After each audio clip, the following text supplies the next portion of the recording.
Paramashivoham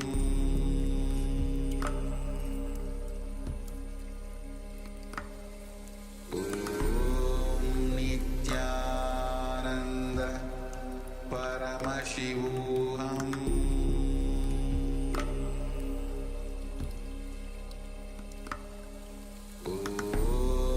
Nityananda Paramashivoham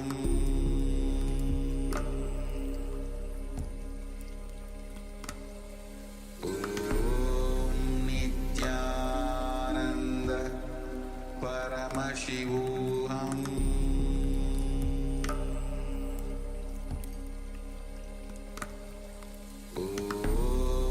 Nityananda Paramashivoham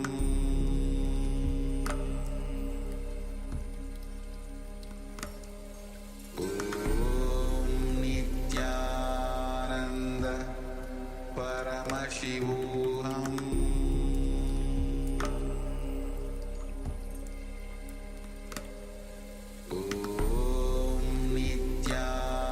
Nityananda Paramashivoham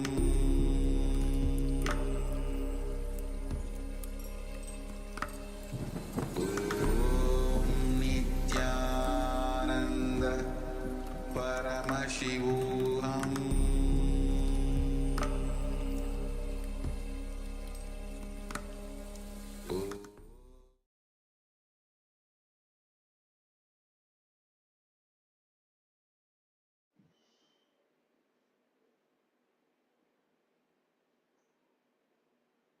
Nityanam.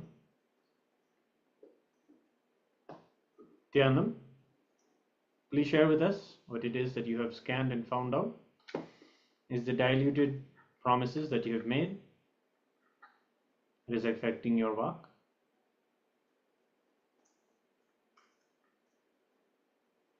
Yes. The more completion you do, the more you'll be able to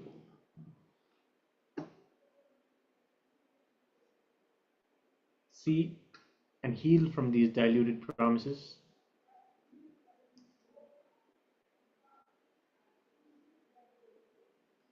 Yes, and you will actually see that the power of speech will start expressing through you. So you actually have to be a little bit more aware, more conscious of what are the words that you are using. What are the things you declare and manifest them into reality? It's actually great to just play with the power of Bach. Make a declaration. Start blessing people is the best way how to use your Bach. So instead of wishing negative things to people or continuously repeating the negative self-fulfilling prophecies to ourselves, we need to bring more awareness into the things that we declare. As we are energizing our Bach, you will see the things that we declare will come as reality. So yes, we're going to have more Bach scanning rounds throughout the day with various different topics. Feel free to share the experiences, the incompletions, the solutions that you have received during the power of body scanning. As we are about to enter into the next jnana of the day, which comes under the title Relationships Are Not Separate, they are an extension of us. So let us understand that from the space of oneness, it is not that one person has a relationship with another person. No, this whole Maya, this whole game that we are experiencing here is centered on our own consciousness. We are creating this experience. We are creating the relationships and how we are experiencing them. Swamiji once answered the question of a participant who was asking if they should leave their job or not because they were having some problems with their co-workers and their job, their boss. So Swamiji's response was very clear. Unless you complete with these people, you're going to recreate that same co-worker, that same boss again and again and again in all different kinds of workplaces that you're going to work at, and in the different lives after that also. So we have to do completion, otherwise we will just recreate the same relationships again and again until we find completion. So we're going to learn how the relationships are a direct extension of us. And with this, we're also going to hand over to the next set of acharyas. We want to thank all the participants for participating in the sessions, and we wish you all a breakthrough in your relationships in today's Paramashivoham Level 2. Let us all now listen in deeply as Swamiji is going to continue to elaborate and share the truths on relationships. Nityananda.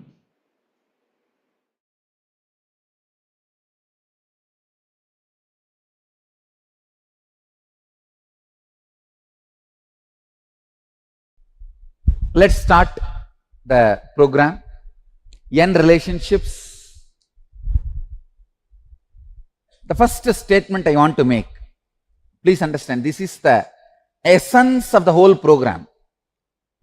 Relationships are not something separate from you. They are extension of you. Please understand. Relationships are not something separate from you. They are extension of you. The way you feel about you, the way you carry you, the things you believe in you,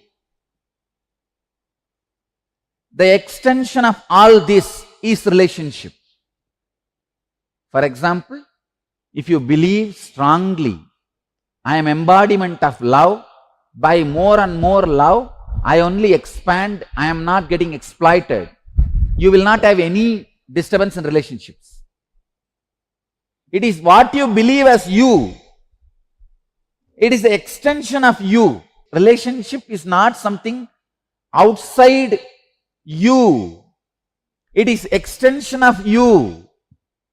See, I am not just going to talk about the relationship with your family, with your spouse, with your parents, with your kids. No, I am not just going to touch that. In these 2 days, I am going to give you the formula, relationship with everything in your life. Your health, relationship with your wealth. Understand? You have a certain love-hate relationship with your wealth. That is why you again and again suffer. The spendthrifts, shopping phobia, all this is nothing but love-hate relationship with wealth. When you know this is your limit and you go on spending, it means what? You just don't have a right understanding with relationship. You just don't have a right respect for relationship. You just don't have right connection for the wealth. Whether it is your wealth and all fears are because you do not have the right relationship with the reality. So I am going to work now very experientially. Relationship with wealth, relationship with health, relationship with success, relationship with people. Of course, relationship with people are going to be the main theme of the program, but you will have the formula to work with everything. It is not just people responsible for your suffering. It is your ideas. By the end of these 2 days, I am expecting and I sincerely want you to experience transformation, not just the way you relate with yourself and others, but also in your very basic cognition with which you relate with everything that exists. Understand? The cognition. I am not just working with you all with words. I am working deeper than the words. Your biomemory, See, your biomemory is made out of certain stuff. We call it prana. So I am working in that pranic level. When the work starts, this kind of materialization and all shows that it is a solid proof that pranic connection is established now. Not just two-way video conferencing connection, pranic connection also established. I'll share with you a few researches recently. I was studying, collecting some Western researches to present it to all of you, the scientific researches, how the relationship, the concept of relationship, having right relationship directly impacts your health, happiness, workplace productivity, psychological health, and mainly cardiovascular functioning and decreasing stress levels. People with social ties are 200% risk of dying from heart disease. Please understand. If you are kind of a lonely person, aloof, not much friends, socializing, all that, 200% more possibility for you to die in heart disease. I am just reading out the conclusions. Of course, I am not saying just drink and socialize. If you socialize, have more friends, then less possibility for the heart disease. If you socialize and drink, then I can say 300%. Anyhow, understand only the conclusion. Don't interpret in your own way. Same way, people who isolate themselves and live only in loneliness, their effect of stress on them is at least 3 times more than a person who has a lot of friends. And it leads to quicker aging. If you want to stop aging, radiate more friendliness. That's all. More friendliness. One important thing, when you radiate friendliness, don't pick up others' depression. Next research, some 100 couples were collected by a team of researchers. All of them have been taken to the hospitals, and various number of wounds were created in their hands.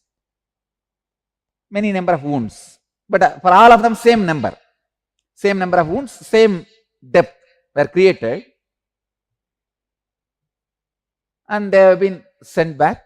Same treatment, controlled conditions. You will be surprised. The couples who have a happy relationship, couples who have hostility among them, for them, it took 2 times more days for healing the same wounds with the same treatment under the same controlled conditions. They are saying twice. And for example, if a couples with a good relationship, if it took 10 days wound to heal, for the people with hostility who don't have a good relationship, it took 20 days. Then understand, your body, your cells, your biomemory directly respond to the feeling you carry, you experience when you look at the people with whom you are living. I tell you, even if it is little costly, what costly? It is going to cost your ego, that's all, nothing else. At the most, what your spouse is going to expect. If it is your wife, she may expect that you give her little attention. If it's your husband, he may expect you take care of him. That's all. It's not going to cost you much. It is going to cost your ego. That's the main thing. Understand? But even if it costs your ego, maintaining happy relationship is worthy. And there are 6-7 more researches done by MacArthur study of successful aging, conducted by National Institute of Aging and all these researchers. I'll just give you the conclusion. Conclusion is, people who have this lonely lifestyle, who don't maintain the relationship, their risk for Alzheimer's is 10 times more. Please understand, 10 times more than people who have a loving cordial relationship with the family and the people with whom they live. See, sometimes you may not be living with family, but with whoever you are living, having loving relationship reduces the risk of Alzheimer's. There are some more conclusions. Finally, everything boils down to this only. They are saying that aging will be slowed down, you will be more younger, your psychological aging will be reduced, the space in which you feel as you will be more settled and balanced. There are some more other technical details. I don't want to get into that. But everything finally gives this conclusion. Relationships directly affect your health. Directly they affect your basic understanding about the life. Healthy relationships, even though it is little costly, but it increases your life expectancy, protects your vital organs like brain and heart. Understand? Relationships are not just protecting your heart, it protects your brain also. Alzheimer's, it protects your brain also.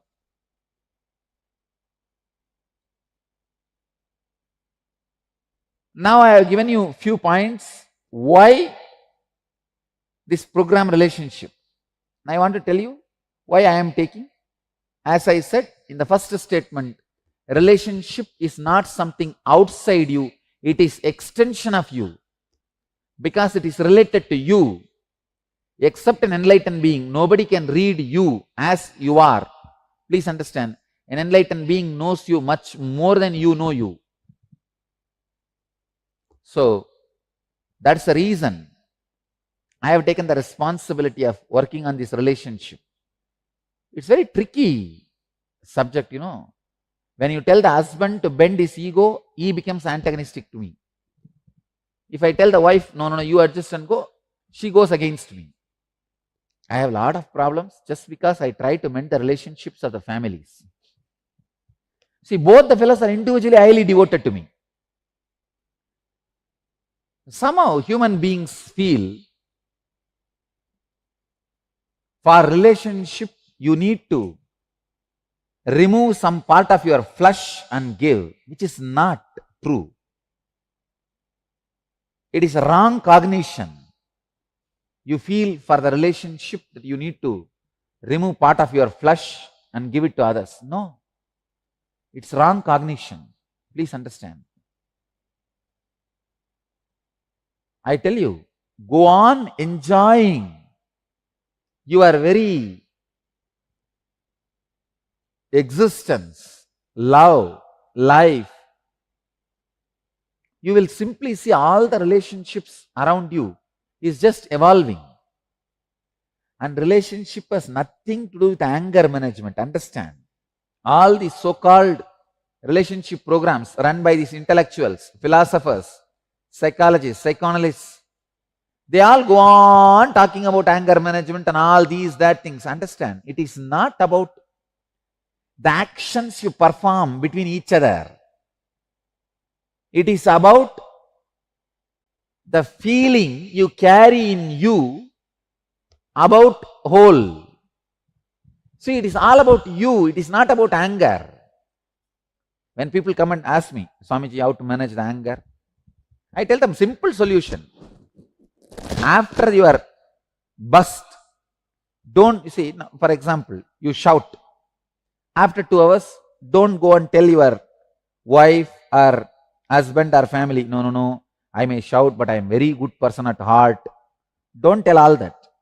Tell them very clearly, I am a bad person. When I am angry, I am a bad person. Just take a stick and beat me and give back. That's it. Tell everybody, give back. Your anger is a clear, calculated risk. Be very clear. It is a calculated risk. When the person gives you back, you keep quiet. So, best way of anger management is tell all the fellows who are victims of your anger, give back. Don't think I am a good person. I am a bad person. When I shout, so come on, you also shout, let us fight. Fight it out. In 2 days, all your anger will disappear, I tell you. You are covered. Be very clear. But you go on believing when anger comes, you are a courageous warrior. When it goes up, goes down, you say, no, no, no, I am a good person at heart. Why don't you look at my heart? All this anger management are this kind of this action-based ideas of relationship management, all is foolishness. Understand? For relationships, only 2 things. 1, break the old pattern. 2nd, be centered on your being. How I am going to make you all do these 2? That is the whole drama now. Whatever is happening, the world, the fact is one thing. How you perceive it, my world, is another one thing. Your judgments, labels, ideas, opinions, interpretations, beliefs, expressions, expectations, memories,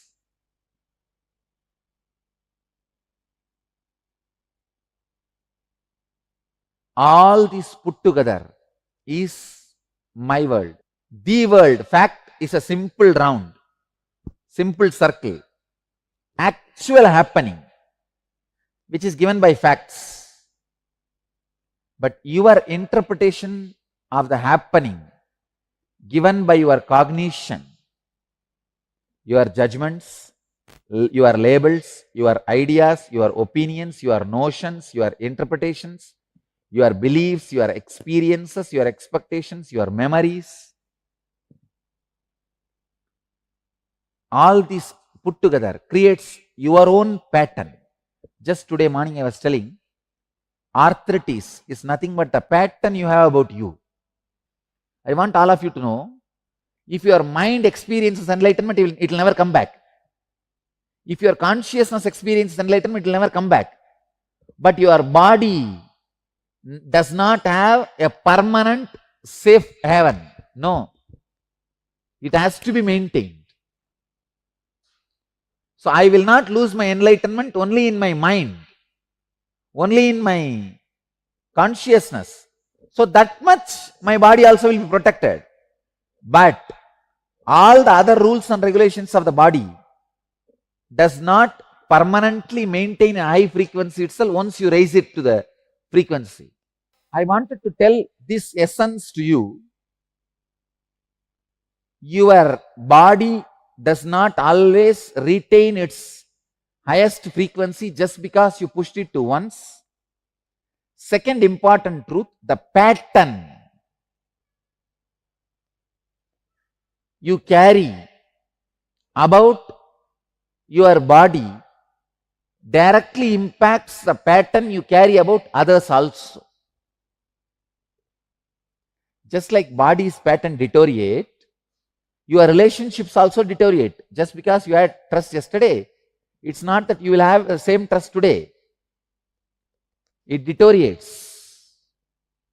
The perception you carry about what is happening in life is given by your basic cognition. Now in US I have seen so many divorces happening. How you know? First the man will go and get a job in Microsoft or somewhere settled in US. He will get married and take the girl also. And naturally he has to teach driving for her. She has to, because there everybody has to drive individually. Just in the driving teaching, so many marriages will break. No, really I am telling you. Just in the driving teaching, marriages will break. Because these guys, when they try to teach, they show their superiority. And nobody can tolerate. Just teaching driving. How many marriages have broken, I can tell you.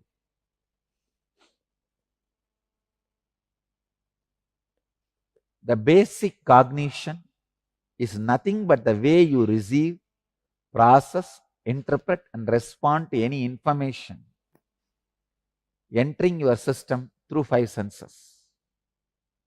Your perception, cognition. See, this my world and the world, how you miss, how you add and miss which is not there through your perception. You are almost never in touch with the actual happening in your life. Because for you, your perception is the happening. Your perception becomes actual happening.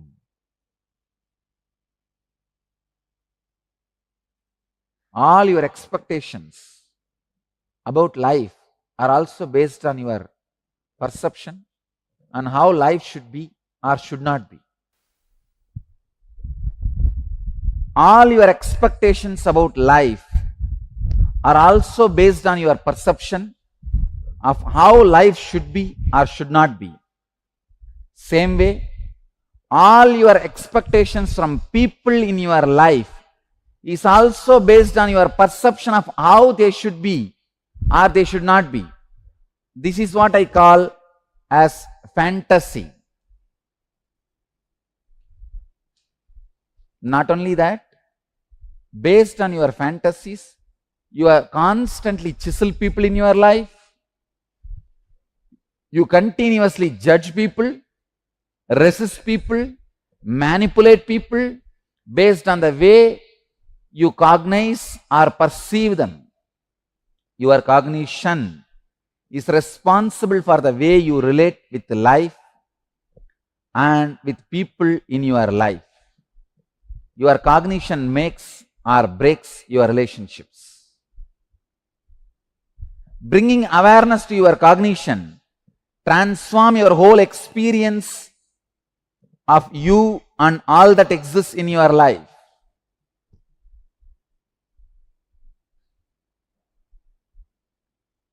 I wanted to guide you into an exercise based on this whole thing. Please understand. Please do the exercise sincerely. See, now I can take this class in 2 ways. One, with a lot of enthusiasm, excitement. Hey, all you guys have come from all over the world. You are gathered in all over the world. You are all sitting. You know, both ways I can run, but only with the excitement. When I stand and do, the results will be there on you. Same way, you also can do both ways. Wow, I heard so much about him. 2 days I have a chance to spend around him. Come on, let me sit and let me really take maximum from this program. Let me do workout. Let me really make my relationships beautiful. Or anyhow, my wife has dragged me here. Somehow till evening if I manage, then things are done. How to manage till tomorrow evening without getting caught and nicely sleep? Or without getting caught, somehow push the time. You can do in both ways. You also have choice, I also have choice. Which choice shall we choose? Anyhow, I am going to choose first choice only. I am going to be excited and going to do it. Now it is up to you. You are going to choose the first choice or second choice. If you are choosing the first choice, really doing it, then do it.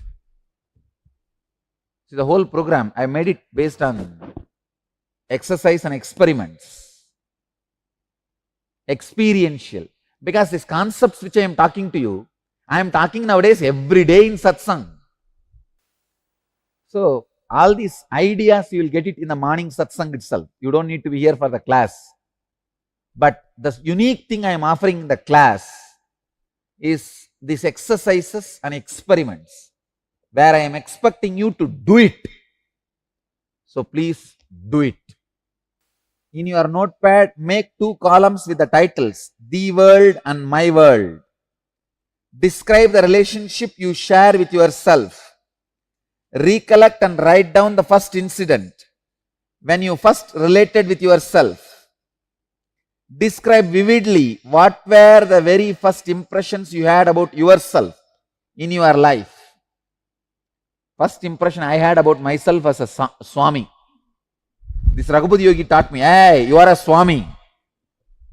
I said, what is Swami means?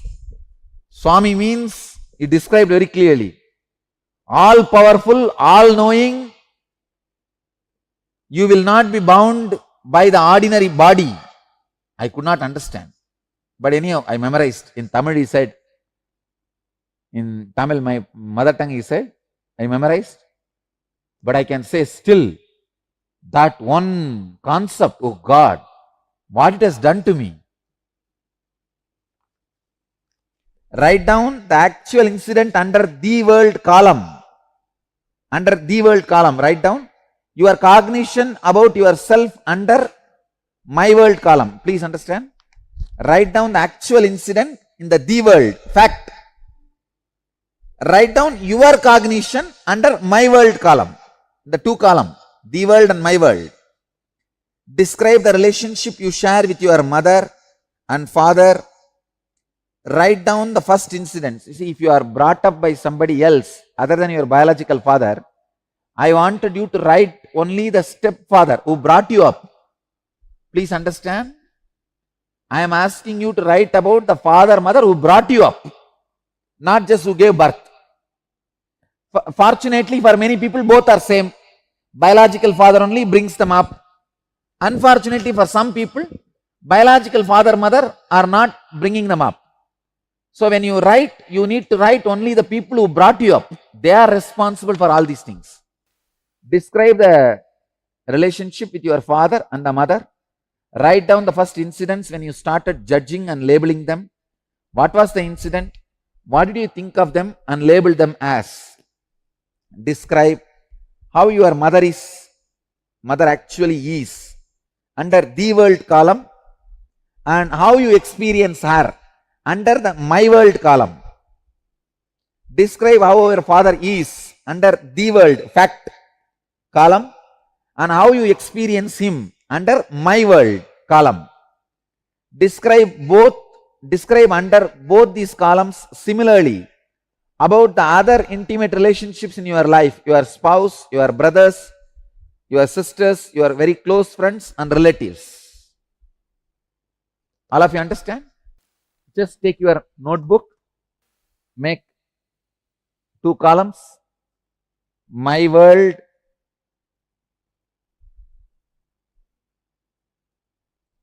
the world. See, one side, the world, fact. The other side, my world. Make the column.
I bless you all.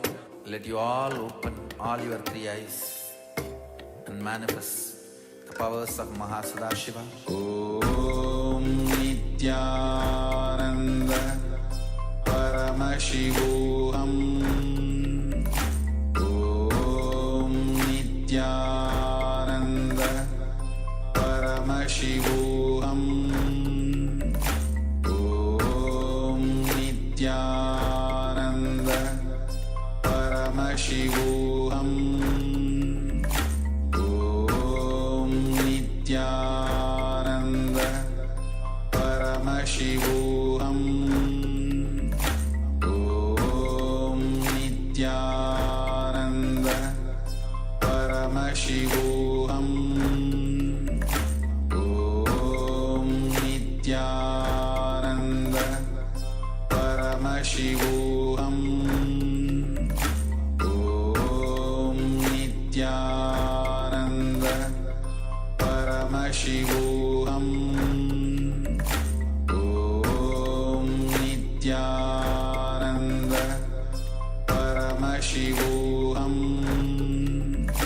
Om Nityananda Paramashivoham. Om Nityananda Paramashivoham. Om Nityananda Paramashivoham. Om Nityananda Paramashivoham. Om Nityananda Paramashivoham. Om Nityananda Paramashivoham. Om Nityananda Paramashivoham. Om Nityananda Paramashivoham. Om Nityananda Paramashivoham. Om Nityananda Paramashivoham. Om Nitya.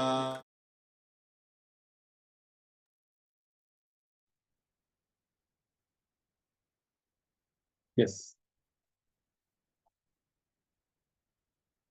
After the beautiful discourse from Supreme Pontiff of Hinduism about the relationships, now let's enter into the internal exercise where we are going to do the completion with others. Once again, I request all the participants to be available in the camera. Ma Ananda Guru Rupinima, Wang Hango Yu, and Shobana Saksenama Nityanandam, and Fabain Vamadeva Shiva Shakti.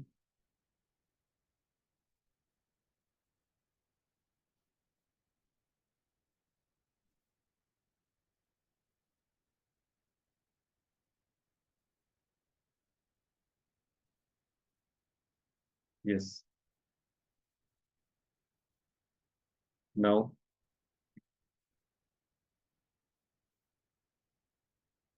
let's get ready for the internal exercise, completion with others.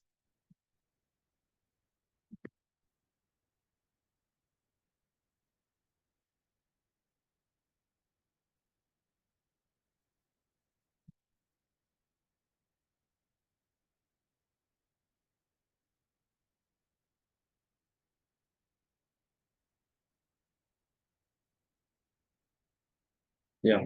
First thing you need to do is decide. I have to bring completion with others, with whomever you are living. This decision starts the completion with others. So the first thing you have to do is to decide that you have to bring completion with others. Then the decision itself will start bring the completion with others. Your cognition is the way you receive, process, interpret, and respond to any information entering your system through your five senses.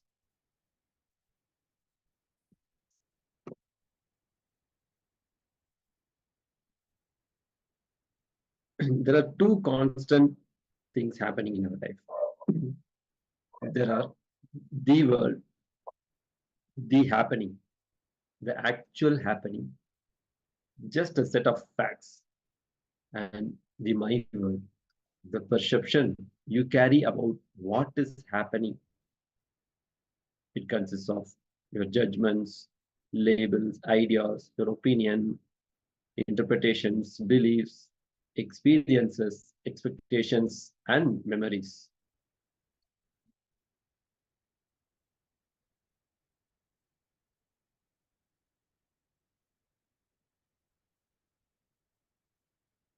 Yes. So relationships are shaped by our cognition. So our cognition is responsible for the way we relate with life and with people in our life. So your cognition either makes or breaks the relation.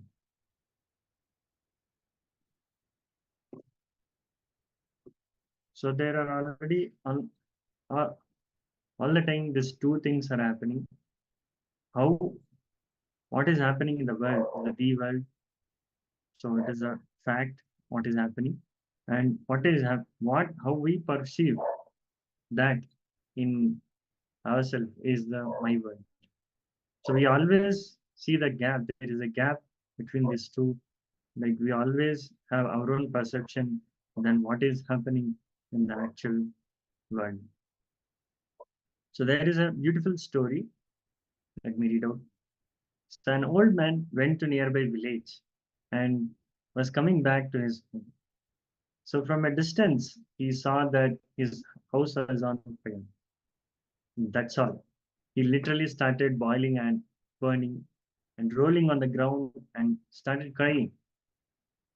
And one of his sons came to him and said, "Why are you crying, father?" Then an old man said, "Oh, my house is on fire. My house is on fire." Then the son reminded him, "Don't you remember? Just yesterday we sold the house." Then immediately the old man got up and became completely all right. He was okay. And all his suffering, his pain, everything disappeared. Everything he became all right for him. But in few minutes, the second son came and told him, "Father, we sold the house, that is true, but the money has still not come to us. We have not received the money yet." So immediately the old man started rolling on the ground and cried, "Oh, my house is on fire! My house is on fire! My house is on fire!" So it was the same house burning. For a few minutes, it was a suffering for him. And the next few minutes, it was not a suffering anymore. Then again, after some time, it is again a suffering. So it is nothing but his perception, how his patterns cognize the happening. Same way, we also happen for us also many times it happened in our life. It is just that what we perceive is a suffering. And also in Bhagavad Gita, 4th chapter, Jnana Karma Sannyasa Yoga, 11th verse, Bhagavan is beautifully describing whatever form in which you approach me, I appear to you in that form. You always see the world the way you are, not the way the world is. So Bhagavan Krishna has also told in Bhagavad Gita that we always perceive the world in our own way, not the way it is. So he'll always approach us in whatever way we feel.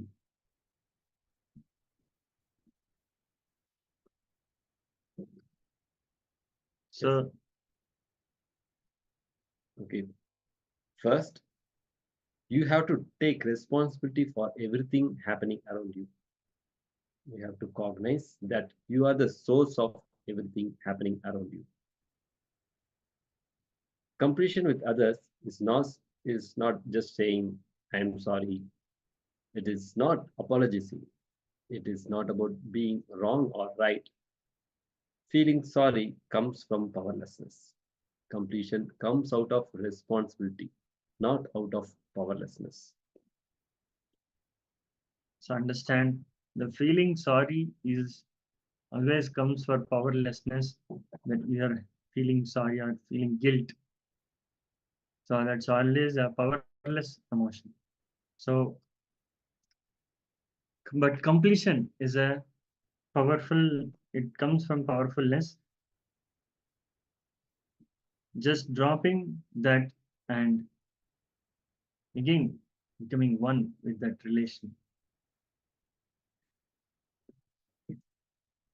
Anything you consciously build stays with you and makes you more and more powerful. The true love and fulfilling relationships is your birthright.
I bless you all.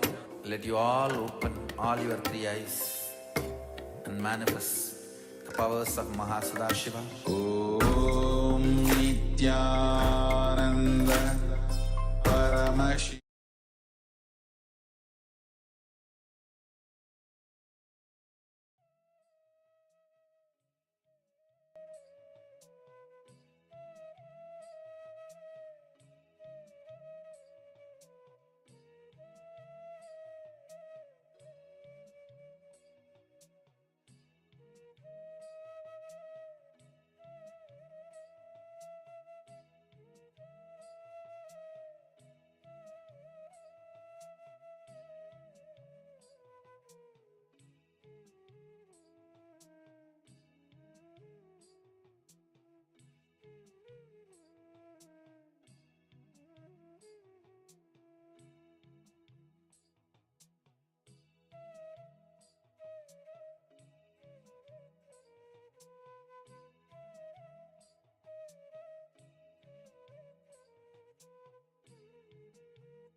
Nityanandam.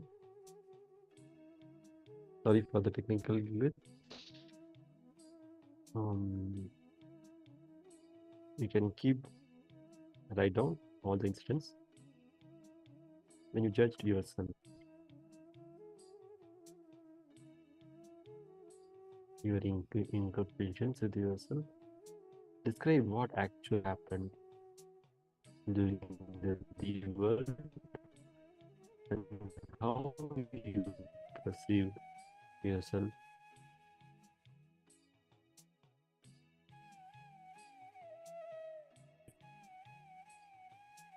Recollect and write down all the incidents.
Please understand,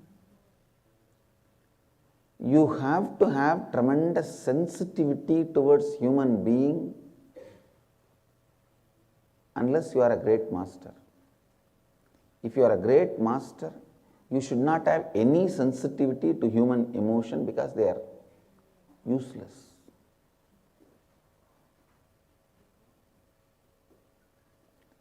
But if you are an ordinary human being, working in the plane of ordinary human being, you should understand people are bunch of patterns. People are bunch of patterns. Their money, their land, their properties, their wealth, all that is of a great help.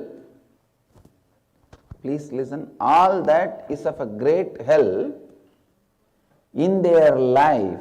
Listen, I am giving a very important example. For a person, his money, his land, his car, his relationships, all that is of a great help for him. Because he thinks all of them are great help for him, he starts thinking slowly all of them are part of him and develops many patterns related to them and lives as a bunch of patterns. Please understand, when you make 10 crore or 100 crore, you plan, your Vamsha, all of you will live with that money. But by the time you make that money, you start thinking that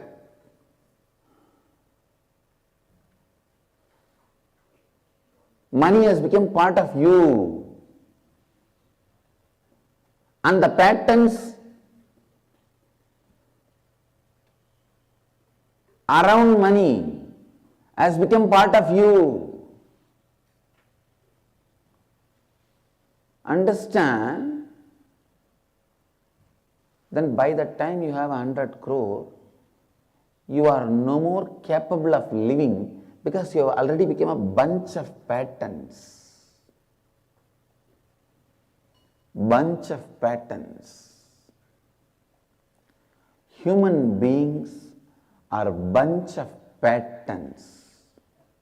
So, even when you do good to them, even when you want to do good to them, you have to go near them very carefully. You have to talk into their listening very carefully with a lot of sensitivity. In your case, a normal man is supposed to create the space and completion in you and share that space with others. That is what is completion with others.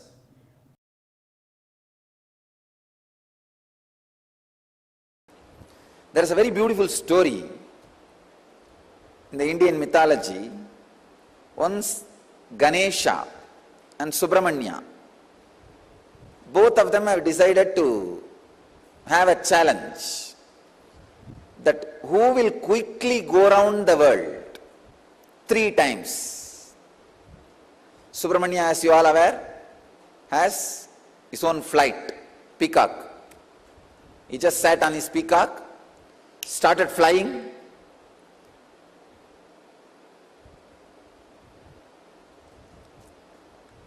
crossing the continents, crossing the oceans, hills, once, twice, thrice.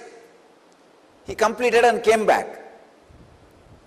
He saw this Ganesha, heavy guy, his vehicle is a rat.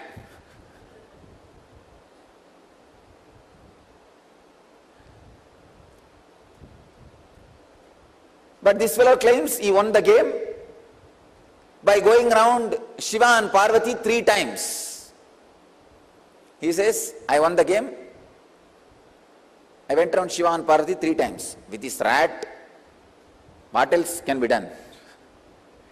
யானையை எலி இழுத்து கொண்டு போகும் அதிசயம். Tamil I described, the rat is dragging the elephant. What will happen? That much is the capacity. But finally, Ganesha declares, I won the game. I went around the Shiva and Parvati 3 times. Subramanya asked, how can that be? Very beautifully Ganesha says, you went round your world, I went round my world. Understand, you went around your world, I went around my world.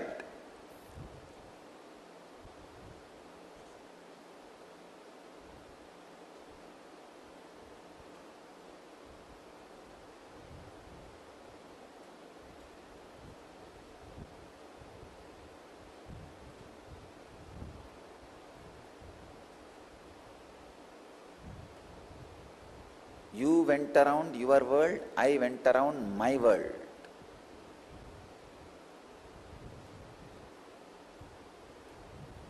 You need to catch this truth. The world, my world. This is the sacred secret. The world is binary, logical, arithmetic, scientific, universal. My world is emotional, based on faith, beliefs, experiences of individual perceptions, realization of individual identity's expression in its fullest form.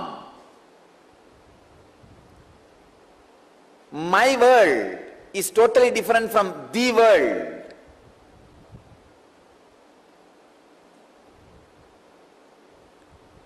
When my world is completely in tune with the world, you are a Jivan Mukta. When there is no conflict between my world and the world, please understand, people who are always going around the world are caught in agitation, anger, stress, rajas. People who are completely caught in my world sometimes can miss the world. Here, Ganesha is successful not just because he was centered on my world, he was centered on my world which was in tune with the world. He was completely experiencing my world, the Ganesha's my world and the world is one and the same.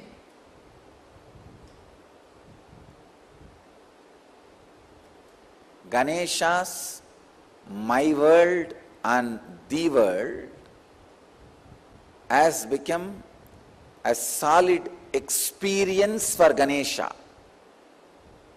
Understand?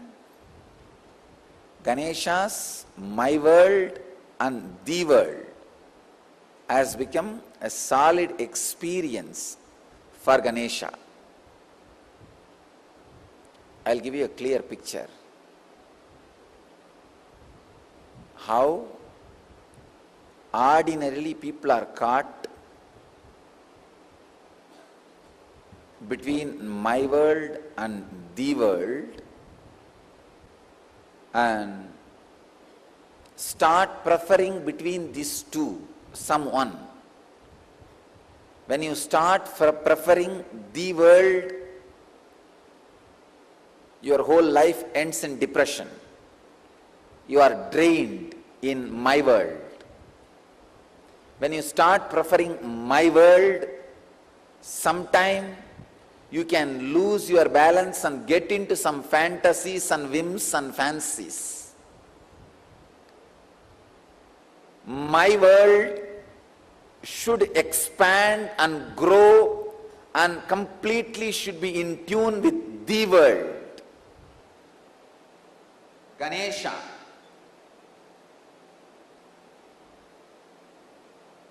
is my world.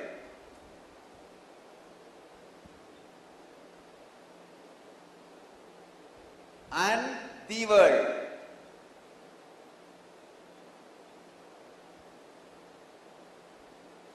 Both are in tune because Mahadeva, Shiva, and Devi. Please understand, Shiva and Devi are really the world, and Ganesha also experienced Shiva and Devi as my world. Please understand, they were really cosmos, and he is also experienced them as cosmos. So the my world and the world has fallen in tune as the experience of Ganesha. So he going around Shiva and Devi is literally going around the world. Even though he said he went around my world, in his case the my world is the world.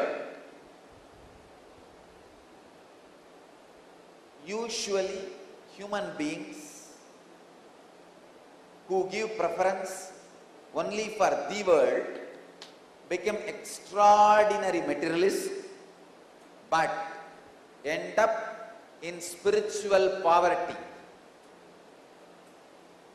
Spiritual poverty, depression, utter depression. Same way, people who prefer only my world sometimes end up in hallucinations without falling in tune with the world. Understand, the world can't be rejected as you think. Misunderstandings about the world should be rejected.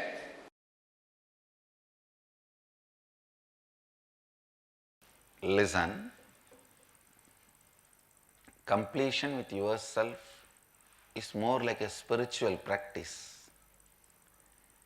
It is with completion with others the life itself starts. Listen, it is from the completion with others, I can say, this was the greatest contribution of Vivekananda. Swami Vivekananda's greatest contribution to Hinduism. He brought this idea of completion with others to the front.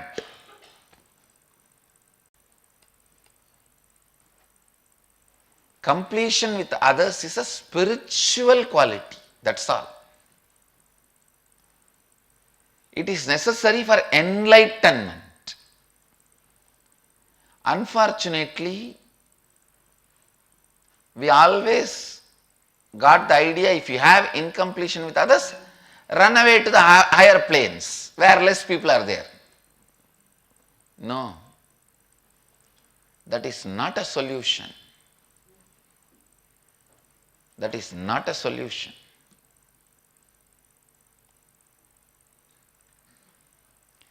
Completion with others is the basic necessity, the basic quality you need for enlightenment. Understand? People sometimes ask me, how do I know whether I am suppressing or completing? If you are able to be in the space of completion with others, you are completing inside you with you also. If you are not able to be in the space of completion with others, then inside you are not completing with yourself, you are only suppressing.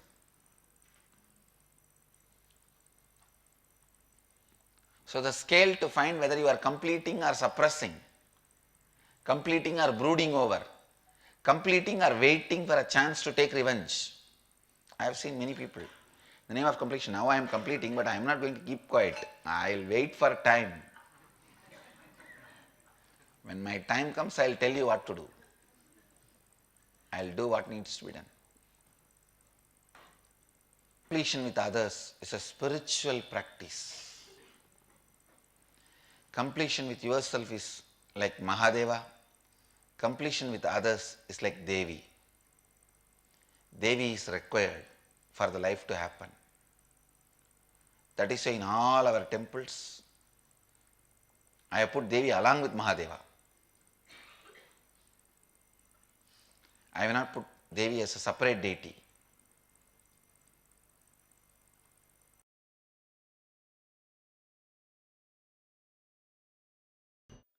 Listen, completing with others. Others means not just only your father, mother, husband, wife, brother, sister, the human beings around you. We will start the completion with everything with which you are living.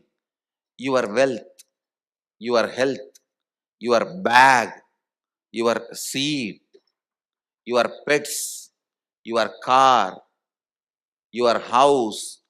Please understand, all these are living part of your life.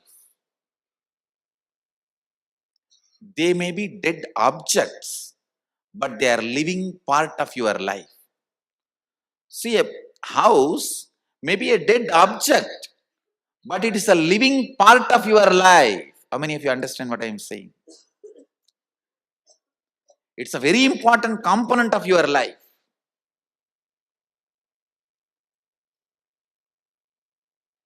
First, we will start completion with all the human beings with whom we are living. First step, completion with everything. With every human being. First thing you need to do is deciding, I have to bring completion with others, with whoever I am living. I have to bring completion with whoever I am living. Even if they don't want, I will stretch my best and I will decide I am in the space of completion. Whenever they want, I am open to have them. I am open. I am going to be in the space of completion. Whenever they are also ready, it will become completely complete. Understand? Completion with others does not mean you are going to apologize to them. No. Apologizing is not completion. Asking sorry is not. So many people were saying, I want to apologize, I am sorry. No. I am sorry is not completion. I am deciding to drop hurting pattern in my life or any incompletion, misunderstanding, anything. I am deciding to drop and I am deciding not to bring them, not to give life to it again. See, past, you can't say you are wrong or you are right. No one can say you are wrong, you are right. It is not apologizing. It is not feeling sorry for the past. No. Deciding, I am dropping this incompletion, hangover of the past, and I will not allow this to happen once more. Completion is actually responsibility, not apologizing. See, apologizing or feeling sorry comes out of powerlessness, but completion comes out of responsibility. Understand the difference. Please listen, see the difference. Now when I am saying you need to complete with your mother, with your father, with your brother, with others, I am not asking you to apologize. I am not asking you to call them and say, oh sorry, bus bus. No. No. Feeling sorry comes from powerlessness. That is not completion. When you call, you explain, this is what has been perceived by me. Here, I am not interested in looking into you are wrong or I am wrong. That will only create more and more anger, hatred, and suppressed violence. I am only saying one thing. I am ready to drop the past and its powerlessness, incompletion. I am declaring I am dropping the past and I am complete. I don't have incompletion. And I will not create any incompletion anymore. Your decision and declaration, when it reaches them, you will suddenly see they also open up and start coming towards completion. But first, you need to be prepared.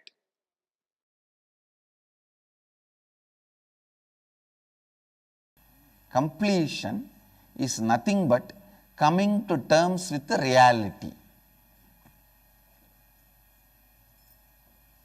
Unfortunately, you cannot and you do not want to face the reality as it is. Kala Bhairava as it is. You put all your incompletions on him, your own imaginations on him, your own ideas on him, your own perceptions on him. Anything between you and the reality is incompletion. And coping up to face the reality is completion.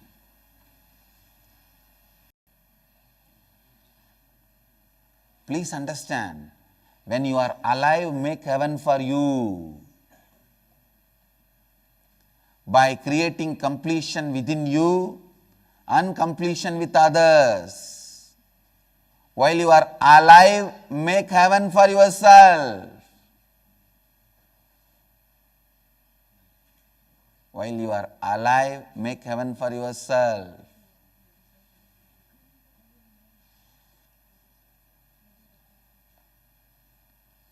Don't make hell for you. While you are alive, make heaven for yourself.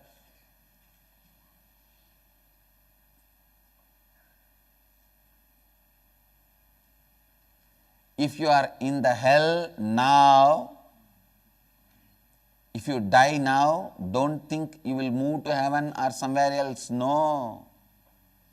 To terms with reality. Today meditate on this. Coming to terms with reality is completion.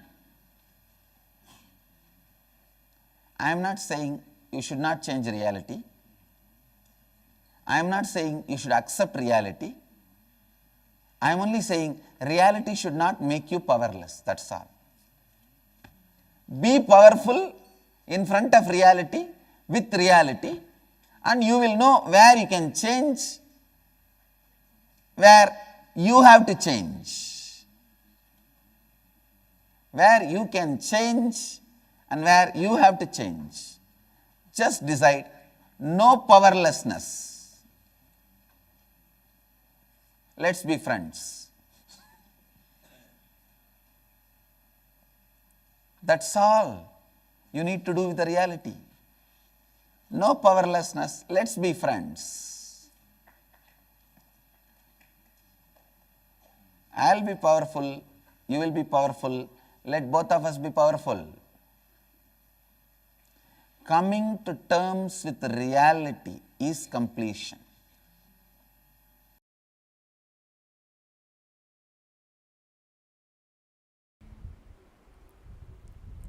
When you feel the idea of life is enemy is completed, you are in love, same statement from the other side. When somebody loves you, when you feel the love of somebody, understand? Love is actually a power. When somebody empowers you with their love, suddenly the idea life is enemy will be forgotten. Understand? Listen carefully. I am not saying when you feel empowered by somebody's love, when you love somebody and empower, the poverty will disappear or the disease will disappear. But I am saying, when you are empowered by love, when you empower somebody with love, the idea life is enemy will disappear. You will justify even the state you are experiencing. Even if you manifest poverty, you know how to cognitively justify. You will say, oh, I may be in poverty, but life is not enemy. Life is just. I know.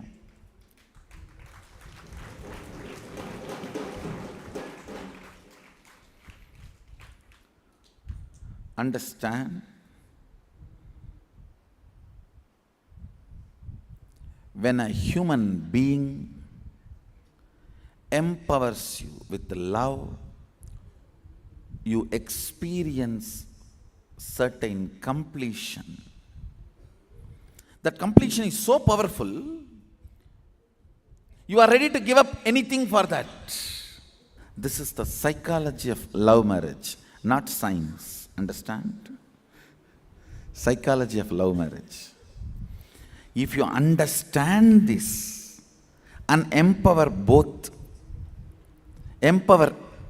each of you, then it is science. As long as you don't understand it is psychology of love marriage, if both of you understand, hey, when I empower you, you forget life is enemy and you are complete. You are rejuvenated, fueled, inspired to run the life. When you empower me, I feel that. When both of you understand this and decide to empower, it is called science. When both of you understand and decide to blackmail each other with this, that is called marriage.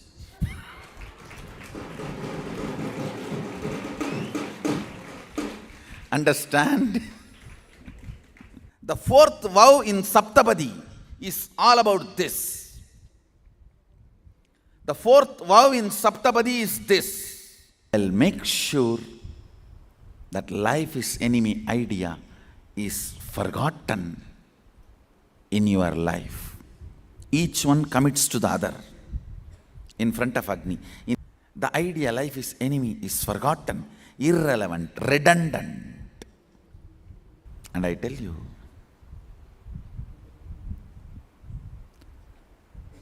when a cosmic being loves you and empowers you, you just start manifesting powers.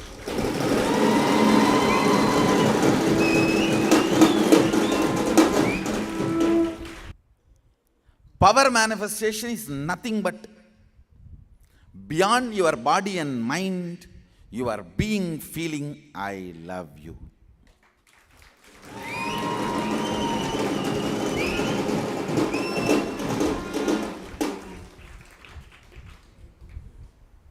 Understand?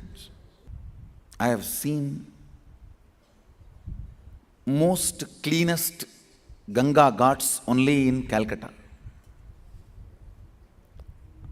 I don't want to say Calcutta is a clean city. I am not saying that. Most cleanest Ganga ghats are only Calcutta Ganga ghats, because ocean comes in, cleans and goes. That low tide and high tide. Heart symbol from disciple is Ganga entering into ocean.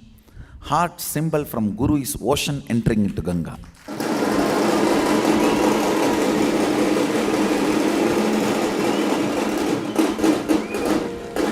Heart symbol from that side to this side is completion. Heart symbol from this side to that side is power manifestation.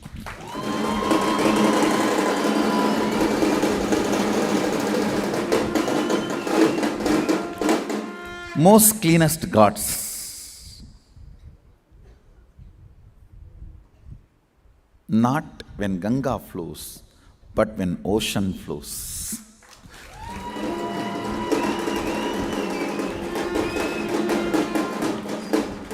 Most cleanest gods, not just because Ganga flows, but because ocean flows.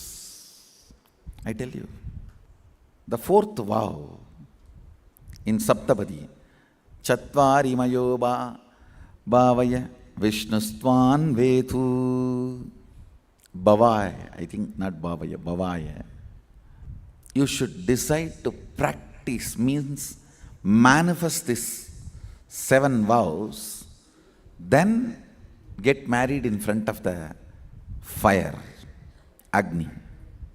Understand? If an ordinary human being initiates you and supports you with whatever he or she has, that's called love.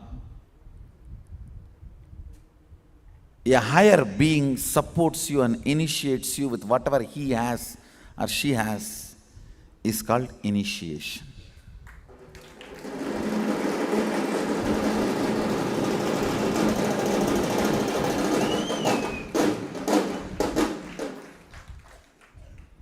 Understand,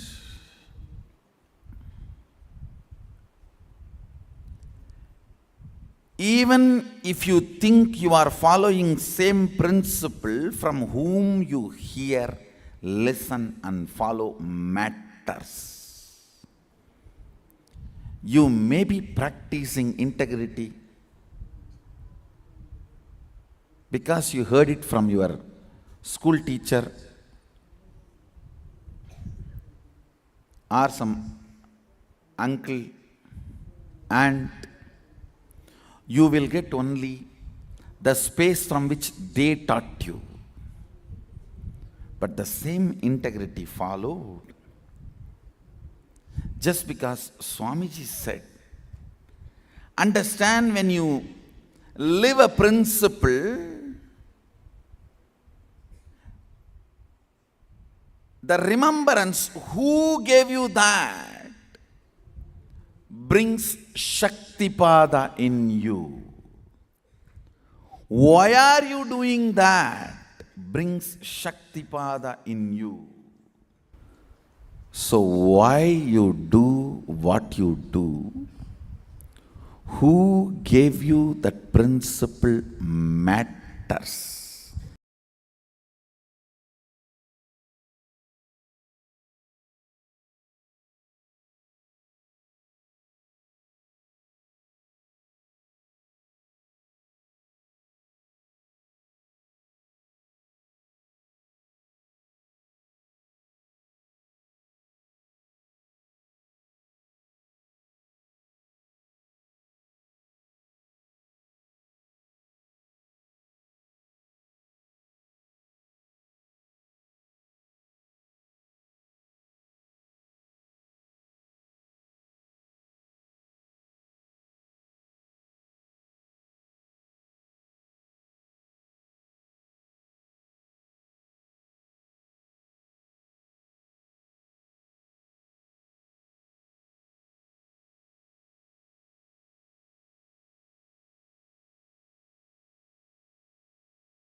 I bless you all.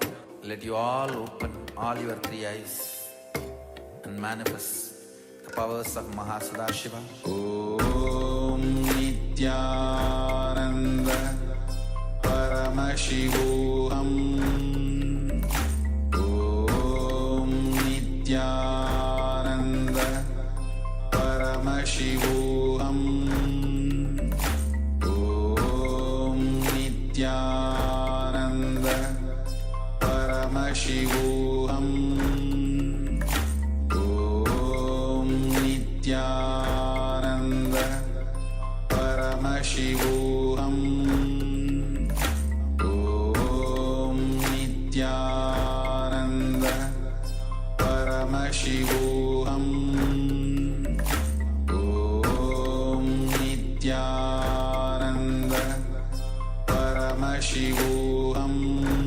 Om Nityananda Paramashivoham. Om Nityananda Paramashivoham. Om Nityananda Paramashivoham. Om Nityananda Paramashivoham. Om Nityananda Paramashivoham.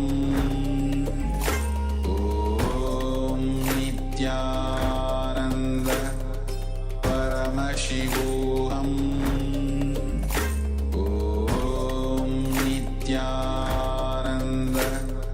Paramashivoham.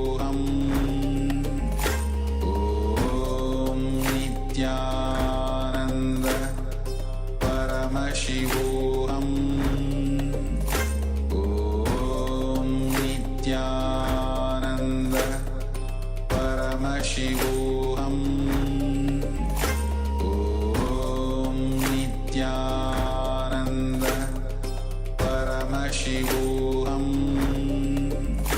Om Nityananda Paramashivoham. Om Nityananda Paramashi. Yes, now let us enter into a very powerful completion process. This is the crux of the completion process that will liberate us from all our past conditioning, all our past decisions that we have made, all the judgments about ourselves, about lives, all the past images, self-image, everything. All of this is the crux of the process where we completely relieve ourselves from the incompletions. Now, this is a very clear process that Swamiji has given, clear exercise, and this requires for all of us to have a pen and a notepad, so please have one right now immediately. On the paper, what we are going to do is we are going to make 3 columns. So we'll explain what the columns are. The purpose is to identify what exactly happened and how we perceived it, how because of our past conditioning, our past experiences, our past decisions, how we experience what actually happened there. When we separate these out, when we see the memory as what actually happened and what we experienced, then we'll be very clear there is a stark difference and there are other ways to experience what has happened also. So we'll come to understand then that every experience that we have had is only a reflection of something that we have already experienced, not exactly what is happening in front of us right now. So I hope all of the participants have taken a pen and a paper and you're able to create 3 columns. We'll project these also, the 3 columns. Basically, in the first column, we'll just put my incompletions. It could be any anger or frustration or sadness or depression, something that you have had in the recent history. That will be the first column. The second column, the world. And then in the third column, write down my world. Once you have done, we'll start with the relationship that we have with others, because this whole exercise, the whole process is about attaining completion with others. Now, describe the relationship you have with others. Now, first thing, in the first column, let's write down all the judgments that we have about others. Maybe you think your boss is very pushy, or they don't listen, or maybe you think your partner in life is not at all opening up to you. So many different things. Or it could be as simple as my coworker does not respect me. All the incompletions, all the judgments that you have about others, let's write them down in the first column. First column, we are going to write down all the judgments. Just look at all the relationships in our lives. If we just look at all the major relationships, it will be maybe about 10. And if we have allowed more people in our inner space, maybe 20, 25. But if you just really sit down and analyze all the relationships, maybe we can come up with about 10 or 15 relationships in our lives, who we constantly engage with on a daily basis, even, or more often than that. Now, for all those relationships, see what judgments that we have, that we carry about them. For each person, write that down. And then, once you have written down all the judgments, see what exactly happened that creates that judgment.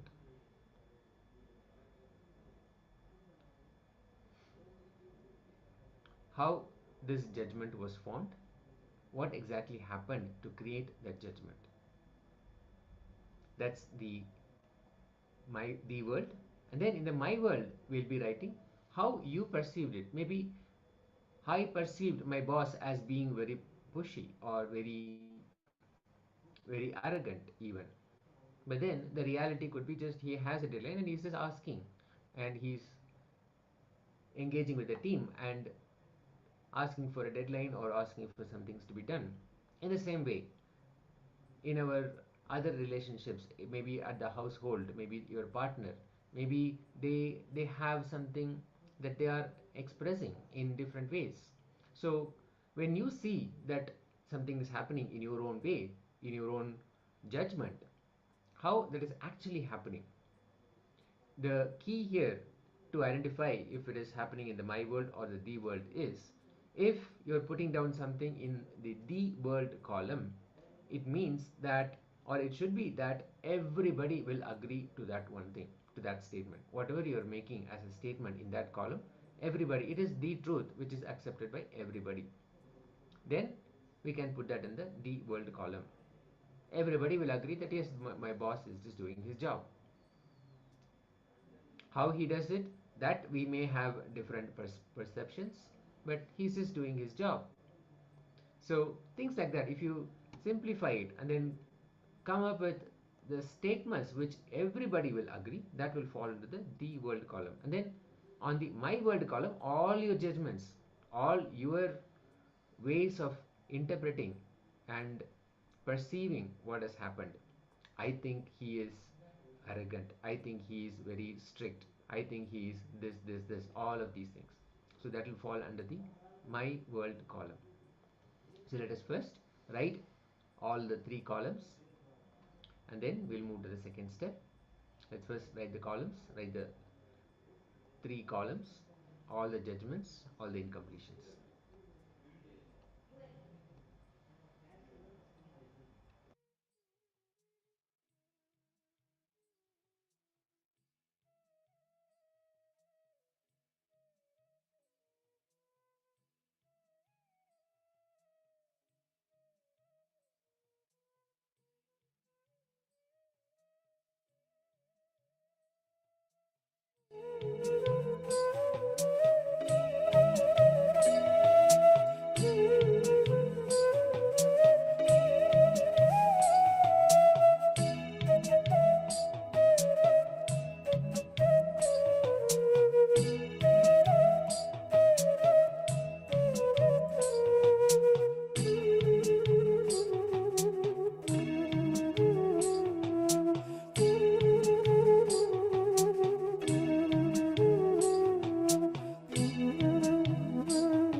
Now, after we have written down the incompletions, the D world and my world, let's go to step 2.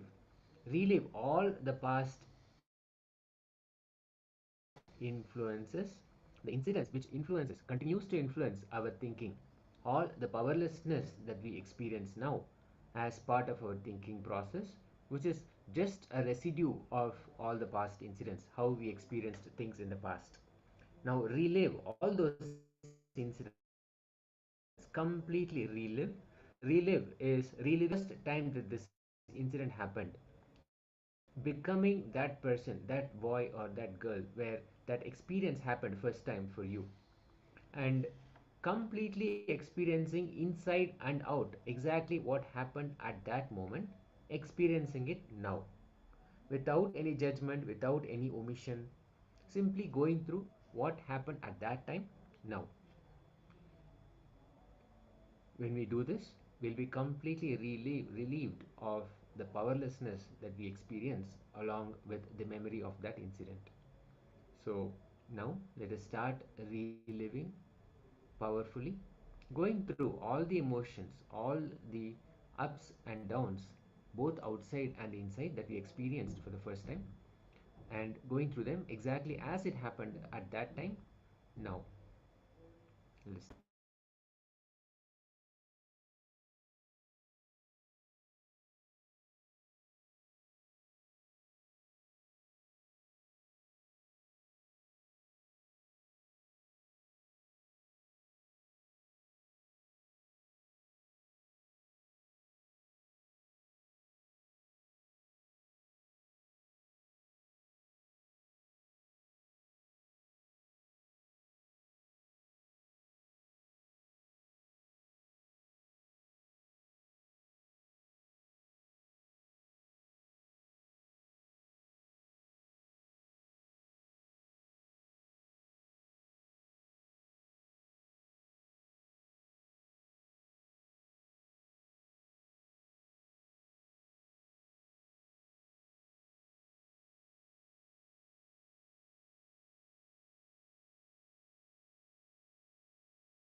Yes, so after this beautiful internalization exercise, differentiating and writing down the world and my world as well.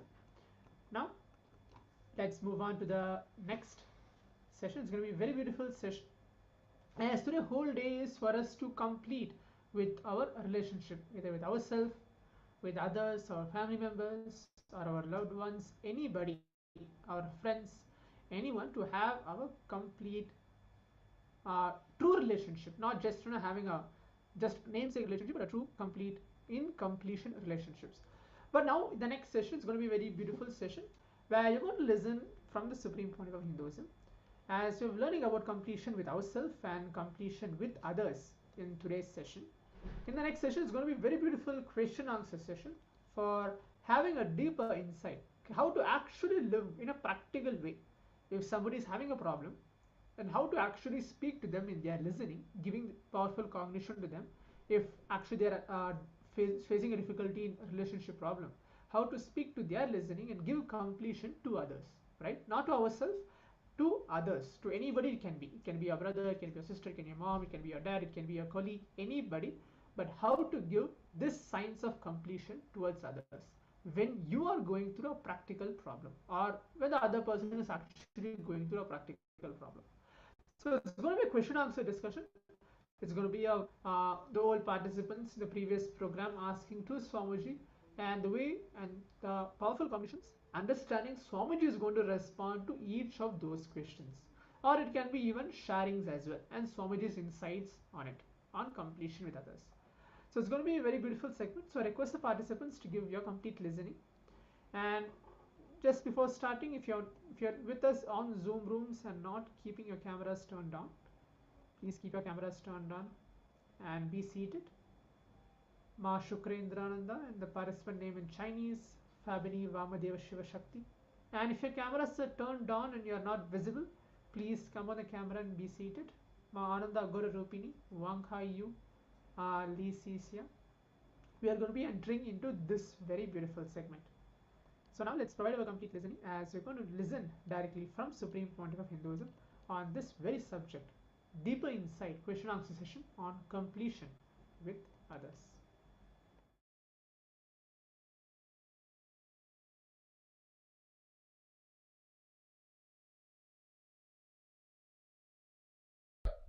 I repeatedly have conflicts in the workplace. That's the greatest challenge I'm facing. I'm not able to work in a place for a long time, say 1 year, 1.5 years, 2 years, because of interpersonal conflicts. I'm not able to carry it for a long-term career. Okay, if I just have to list down as what I hear from the world and what I think about myself. Okay, say it is something like I'm trying to be straightforward. Okay, if whatever I think about a colleague or even my boss, I say that this is right, this is wrong, or this is what I feel. Shall I tell you one thing? The arrogance or the ideology which you believe, you call it as straightforward. Okay. You understand? Yeah. The ideology you believe, you call it as straightforward. It will always may not be the straightforward. Yes. Yeah. So that is the remark. No. I wanted to know what you wrote and what you understood by writing. Like how your mother is and how you perceive. How your father is and how you perceive. This difference, can you describe your difference? Yeah. I feel I'm trying to tell confidently, but it is perceived as ego. Okay, this one thing I can try to tell. Okay. All right. No, all right. It's okay. You can carry on. So this is the main conflict where I am trying to. We'll work on it. We'll work on it. See, basically, I'm asking you. I'm now actually, by making you share, confirm that you understood what I am saying. I am only asking you the difference between the world and my world. Share exactly that difference. How many of you found the difference? Come out.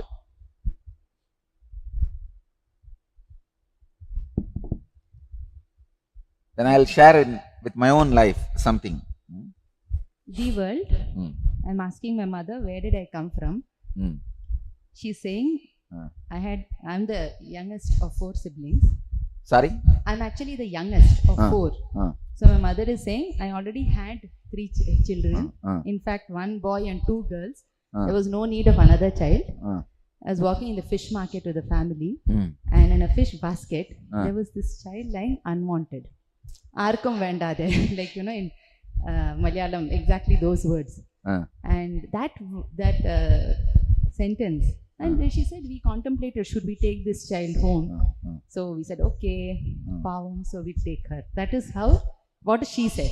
My world is, nobody wants me, and this is not my mother. My original mother dumped me, and I felt kind of cheated. My entry into the world was something cheating, and I said, I must. Hey, you should understand how one words directly affect. I have seen in Indian villages they do this. They'll say that, oh, crow brought it and dropped you and went. Why the crow is dropping only in your house? I am telling you really, because every other month, my house was a giant family, huge number. Almost the 2-3 street is 1-2-3 family. I can say that every house I go, along with that Arunachaleshwara photo in the puja room, there will be one old man's photo. I thought he is also some god. One day I asked my old mother, who is this guy? Old grandmother. Is he also God? His photo is there in all the house. He said, hey, keep quiet. He is the great grandfather of all of us. Then I thought one fellow created 4th street. So it's a giant family, huge giant family. I used to listen this kind of stories only. But anyhow, I have not heard this kind of story about me. But this kind of stories are very common. But understand how it affects an individual. Please carry on. So that is the world. My world is, anything, basically this is not my mother. This is someone, my original mother dumped me. So I have to fend for myself. I have to struggle to get what I want, and like I'm undeserving. Only if I, whatever I want, I have to earn it, to deserve it. Then only I accept it. Then actually became a rebel. Like my motto in life became do opposite of what my mother wants. Simple thing. She used to tuck my hair in. I would go and comb it straight. I still remember as a 3-year-old. That was my first memory of. Now my only aim is to not. I mean, like somewhere do opposite of what she wants. And essentially this is my world, and that is how my life is. Like any situation I see, I check whether I'm wanted. If I'm not wanted, I say, okay, you don't want me, I don't want you. Like that. Many of my future reactions. But the problem, many places, life may want you, but it may just put you there. It may not tell you verbally. It may not give you the big signals as you conceive as welcoming signal. See, you may think only if they give me Purana Kumbha, I am wanted. That is your conception. But they may not give you Purana Kumbha in that place, but they may want you there. They may not be rejecting you.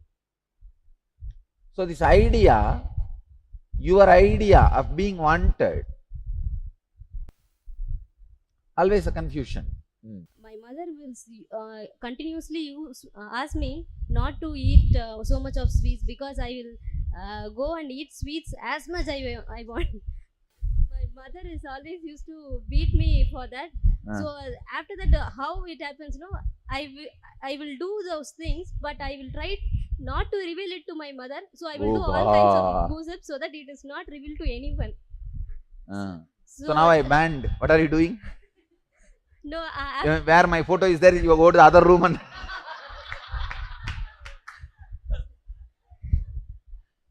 anyhow this fellow is banned. Let me go to the other room and eat. one of our devotee is a head of the oncology department in Fortis Hospital. MD, head of the, what do you call, medical director of the oncology department in Fortis Hospital. He told me, Swamiji, modern researchers, the recent researchers are proving if you just stop sugar supply to the cancer cells, they die. Nothing else. Simply stop sugar supply. That's all. They die. Especially the sugar which you eat. Processed sugar. He says it's a direct poison, Swamiji. I am giving you one disease report, the cancer alone, because I read that only. He says there are so many other effects. That's the reason I banned the sugar. Of course, after he said, I also did samyama on it. In my samyama, I discovered that as a truth. That's why, that's the reason I brought it to all of you. In all our ashrams, we stopped using sugar. The food which you are having, nowhere sugar is used. Only jaggery, traditional jaggery is used. And my mother will always used to work more for my relatives, and she will tell that we need to show ourselves to go and help them in all the ways. But I was much lazy, not doing all the work. So sugar and vibhuti, what will you do? See, at least sugar I can say why you eat, but vibhuti, who made the habit of eating vibhuti? Who taught you? In a small, whenever when they go to temple and take it, whatever remaining they will just put it in the mouth in a small. So I just used to the taste of the. I mean, I was. Now, even now you have that habit? No. No. After that, once my. I mean, because of my thing, whatever my mother somehow noted that I'm cheating, I'm not telling anything. So they, my mother and my grandma, they both themselves, they asked me to light the lamp, ghee lamp every day to Pillayar. So after that 1 year, that made me change myself, and I stopped eating the vibhuti completely. And even sugar, I won't have it in the normal coffee, tea, anything. Even right now, I can have it directly. Oh. So that make me realize the power of Ganesha. I mean, with father, he will always ask me to study properly. And even he used to beat me with hands, and if I'm not studying, I need to be out. So that time I will be much shivered and worried of that. Even once I tried to run away from home, just because in the evening he will ask me to study everything, and he asked me to tell everything properly. So once I did like that, same way when I went outside, somehow I saw Lord Ganesha, and he helped me to go inside the home. So I came back. Luckily my grandma or grandpa was there, and they were convincing my father and mother not to beat her, so that she will become something. So you saw Ganesha literally? No, I saw the idol of Ganesha which is talking to me internally. So that makes me. But after that, when I realized, I wanted all of you to understand, don't think these are illusion. At that age, you have the capacity. After that only, when you start suspecting, you get disconnected. Let me tell you from my life, one experience. One of my uncle, he somehow wants to make my parents beat me. He hates me. He somehow want to put me in some trouble. So he got on Rudraksh Mala and told me, please you keep it. That Mala has 54 Rudraksha. I'll come back and take it from you. You sit here itself and take care of this. I have to go urgently somewhere. He went and came back, maybe after 1 hour. Suddenly he started shouting that he gave 108 beads. Now I have only 54. Half of it, I have stolen it. I argued my best to prove that I have not stolen. This is what he gave. But he was, forcing or shouting and telling that my parents should beat me, only then I will tell the truth and all that. Please understand, I am telling you the honest truth.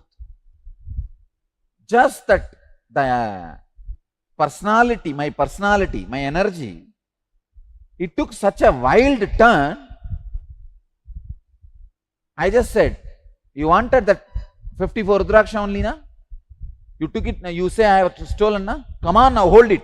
I did something, first time I materialized. Please understand, when she says she saw Ganesha talking to her, I will not laugh. When she says I ate Vibhuti, I will laugh because I can't relate with it. When she says Ganesha spoke to me, all of you have that capacity. Please catch this truth. When the kids come back and tell you the angel stories, some angel appeared, some angel saw, they spoke and all that. Don't brush that aside as a lie or a false. Try to listen. Try to listen. And one more thing, there are many researchers are proving kids are living with reality than you. There are many researchers proving kids are living in reality than you. First time in my life I materialized. And one more thing, that time I have not learnt properly as a technique or a process to materialize and all. Just my wilderness came out as a power. And after materializing, even I started crying. See how that feeling, first belief I can, second, come on, let me challenge, third, let me do it. How that excitement or inspiration or that extraordinary power came into me, I also don't know. But whenever you are cornered as a child, you always express extraordinary qualities, but you forget because neither society is ready to believe, nor you have the ambience to encourage these things. You forget, you yourself doubt, suspect, and just leave things. So after that, even though I came back, I didn't study properly, but it hit me in the next Hindi exam, which I failed. But actually it is not a normal school exam. So even though it is Hindi exam, I started crying like anything. Then my father consoled me and he make me to join another tuition class. From that time onwards, I made an intimate thing like, oh, my father will only help me to do these things and this will always be in my help. So that actually got over when he actually helped me afterwards. All right. Yes. But I wanted to tell you one thing. Say, I am exactly what I am asking, the world and my world, which you wrote. I am only asking the difference between these two. Take the book and read out what you wrote in the my world and the world. That's all I wanted. Come on, this side. About father, what is the world and what is your world, your perception? I did not get any clear idea about my father or my friends, but I have got some idea of my relationship with my mother. My mother, she in reality, she always take care of me. She works only for my family. She always look forward for my growth, and she foresees what I need, and she works towards that. But what I feel is, she is the barrier for my growth and in my life. Whatever activities she is asking me to do, those things I feel as barrier for my growth in my workplace or in my personal life, wherever it is. So that is one thing. All right.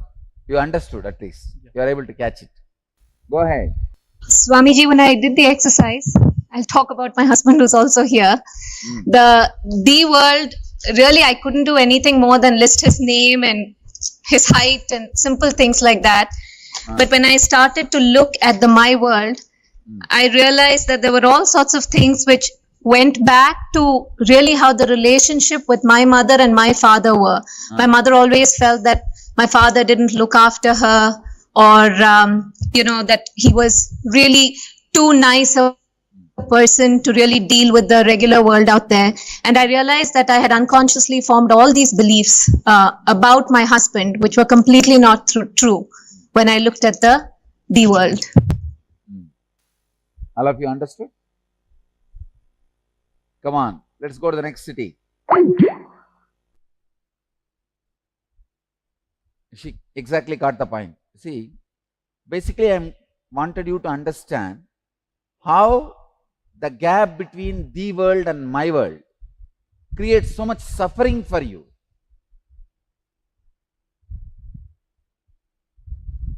San Jose, anybody? Nityanandam Swamiji. Yes, tell me.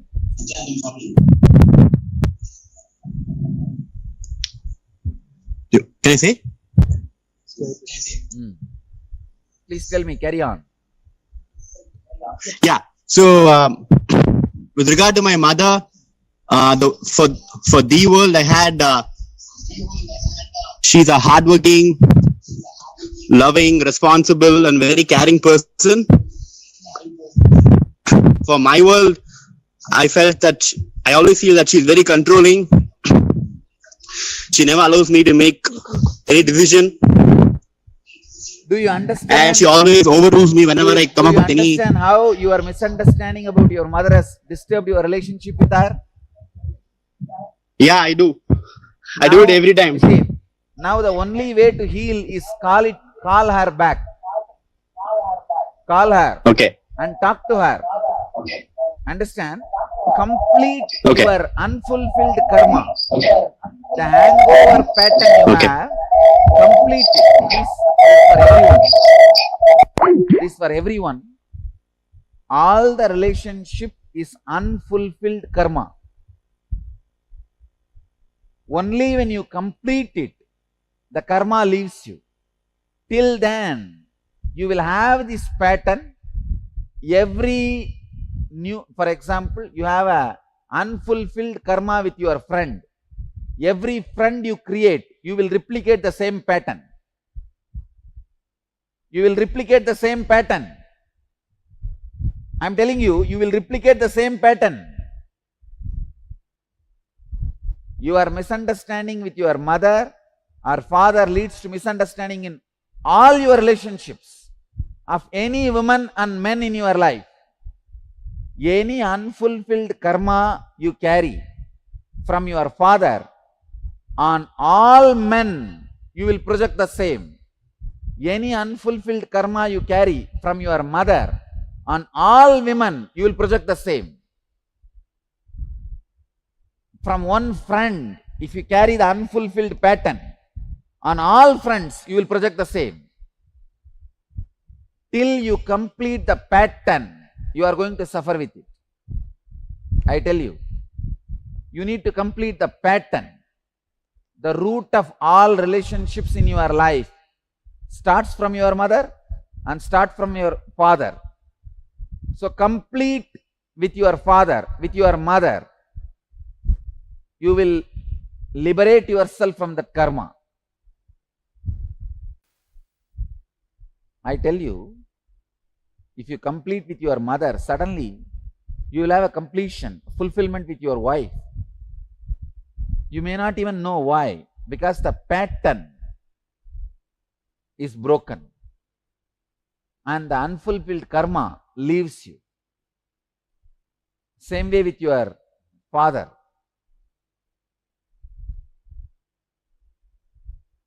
Because you project, you go on projecting that unfulfilled pattern. All I am trying to tell you is, break this unfulfilled pattern idea. Fulfill it. Fulfill it. Come on.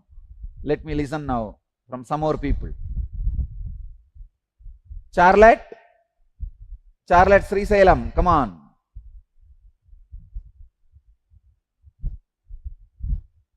Tell me, what do you want? Just wanted to comment on exactly what you had just said. That my father yelled at me a lot as a kid, and I often was very confused at the reasons why, and felt that he was just overly angry and displaced his anger and was really unaware. And that recently transposed into a relationship that I had just ended with somebody where he broke up with me, and basically I don't want to accept it. I think that he's wrong, and that if he just knew my side of the story, that he wouldn't have broken up with me. And it's just kind of silly, but I can see the relationship directly. So anyhow, all of you are able to understand from what she is sharing. She was sharing that the conflict which started, now ending her present relationship also. See, the degree up to which you can be powerful in your relationship is directly proportionate to the degree of fulfillment you experience with your source relationships. Your source relationship is your father and mother. So in that pattern, how much of completion you did, only from that depth of completion, the degree of completion only will be available, or only that much will become reality in your present relationships also. Because father-mother relationships are from bio-memory, all other relationships are muscle memory. Only the bio-memory's fulfillment forms the foundation for the muscle memory's fulfillment.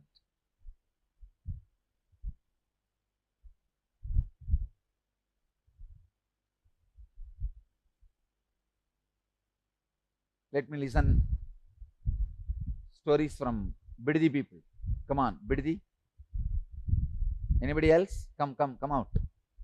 I was an average student when I was a student. Hey, there is no such thing as average student. Everybody is average student. Understand? What is there? And after they become 14, specialized things. See, till 14, learning various languages, various truths about the life, like what is love, what is relationship, what is nature, what is mind, what is soul. This is enough. 14 years, kids should learn only these basic tools. After 14, ask them, you want to become a doctor? Go, medicine. You want to become engineer? Go for that. You want to become lawyer? Go for that. After 14, let us decide. Till then, let us leave them to live. See, some guest comes to your house. At least give them a coffee, let them settle down, then beat them. The moment they come inside, you lock the door and start damal, beating them inside. That is the way it feels like. The moment child comes to your house, you just lock the door and dump. First 14 years, stop educating kids. Don't torture them. Don't take away the joy of this whole world. That's a time the kids needs to be infused with joy. Just simple joy needs to be infused, nothing else. But in the first 14 years, the suffering you teach, you make them believe life is suffering. And I tell you, after that, anything you give, life is suffering. I just feel so blessed. I was born in a village where school is not forced on me, education is not forced on me, life is not forced on me. And I really wanted to retain at least that one Tiruvannamalai the same way. So that if I want to come back, I'll have a place, happy place to come back. Really, teacher who is teaching will not know what is in the book. After 14, ask them. See, by 14, they would have been so filled with life and joy in their biomemory, they will be ready to do anything for you. They will be ready to do anything for planet Earth. You understand? You see, first, the layer of biomemory you build, muscle memory you build in the children should be joy.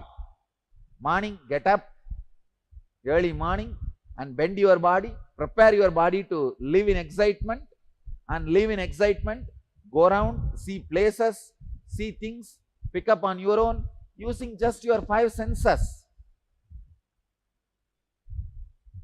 14 years is not a too much time in 100 years life. I am telling you, my Gurukul kids, just day for yesterday, I was given a demonstration. 120 items they are remembering.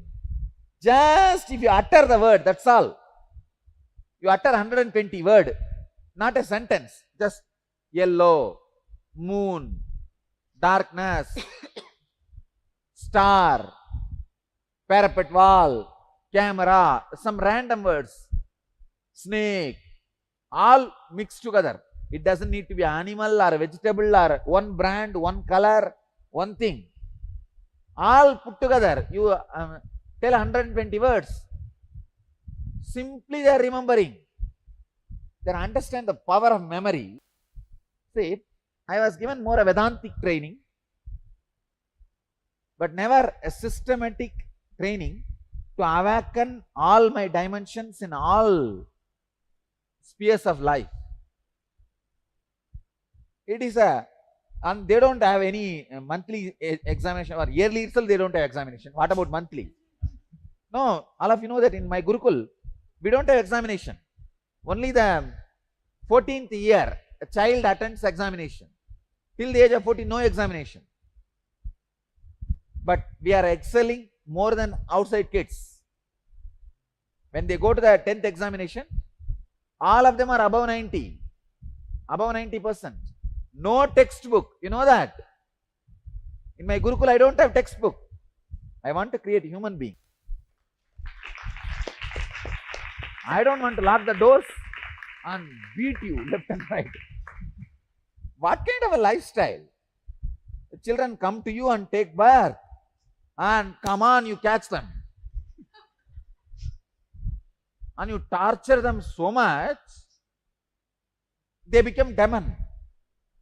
I tell you, if your children are sending you to the old age home, you are responsible. You send them to school. That's why they are going to dump you in old age home. The first 14 years, it should be left to live. Live. It's too early, as if all the fellows educated are productive immediately the day one or what? No. First 14 years, a child should be living. Come on.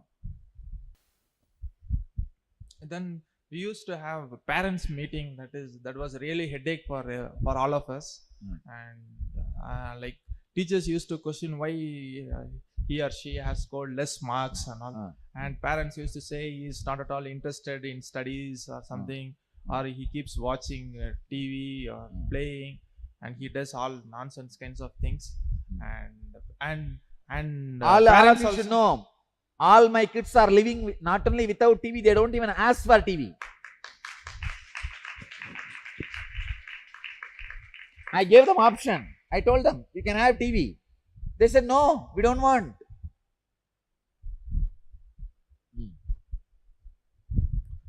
And parents also encourage the teachers. Yeah, you have to, if they are very dull or something, they will encourage them to beat.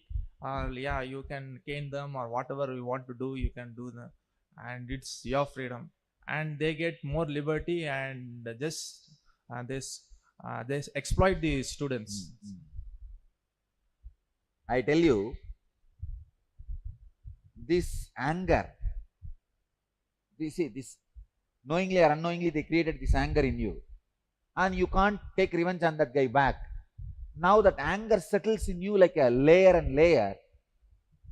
That anger starts expressing in anything you relate with the world, whole society. These first experiences, they really play a major role in your life. My first experience on the stage at the age of 11, Raghupat Yogi, my teacher, finished teaching me the Yoga Sutras. He put me on the stage and asked me to give a discourse on Yoga Sutra. In Tamil I am speaking. It was such a big success. He himself did Pada Puja to me. see, officially is like a putting me in the throne, declaring as his successor. He had his own followers and all of them were there and all that. It's such big success. I can say that that gave me the confidence and he blessed me in the end. You will be Ranga Raja, means ruling the stages always. And I tell you, even now, not for pride or ego, any stage I go and sit, any number of politicians or gurus or anybody may be there. All the fellows flap over. Now people are afraid to call me into their stage. Because any number of guru politicians, whoever may be there, out. Still I continue to be Ranga Raja, means ruler of the stages. Ranga means the stage and Raja means ruler of the stage.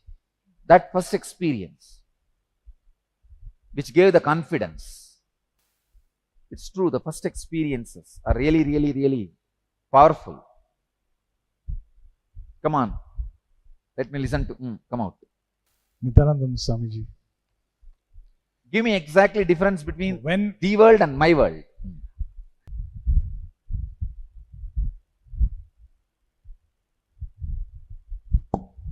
Hello, Nityananda. The world. I want to share with my mom. She's a very loving mother, and she got divorced when I was very young. But I feel like her love towards her children became extremely possessive. And later on, when we grew up, she fell into an intense depression, which instead of bringing us closer, it was pushing us away more and more and more. So right now, I feel that her love, even though she's extremely loving and supportive and she wants to support and everything, she's really suffocating so much, the three of us, I'm the youngest of three. And it feels draining and affected. I'm very much affected by her depression and her state of mind, and it's not supportive. And also, with my father, I really never had a father figure because they got divorced very young. So she kind of took the role of mom and dad. And for her love, all the intensity of love and doing everything for her children became an extremely suffocating and draining and expecting, clinging. So that is my world in regards to her loving. Thank you. That's the difference you see. Yes. Okay. Yes. Nityanandam. Because of unsteady mind, simply wasting time with family. Because of unsteady mind, simply wasting time with family, being always alone at home, watching TV, spending time with kids. The world. My world. I want to become a good civil construction businessman.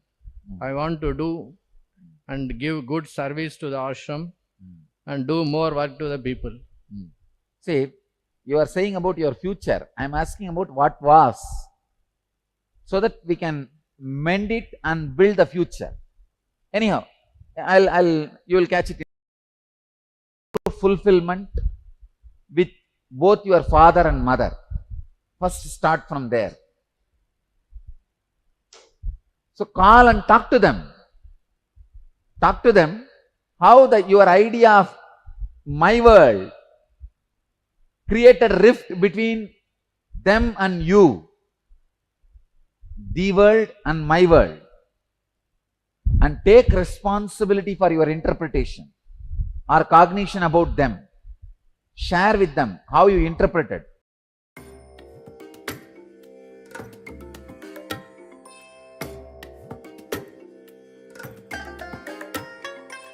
I bless you all. Let you all open all your three eyes and manifest the powers of Mahasudashiva. Om Nityananda Paramashivoham.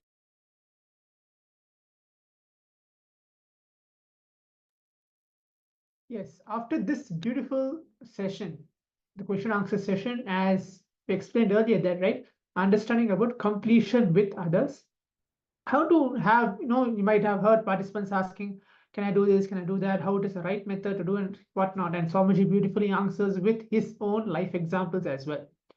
So now let's move on to next. It's going to be a very beautiful kriya relating to our heart center, right? Our heart anahata chakra. The heart center is for the love, right? For defining the very love, to radiate the very space of love.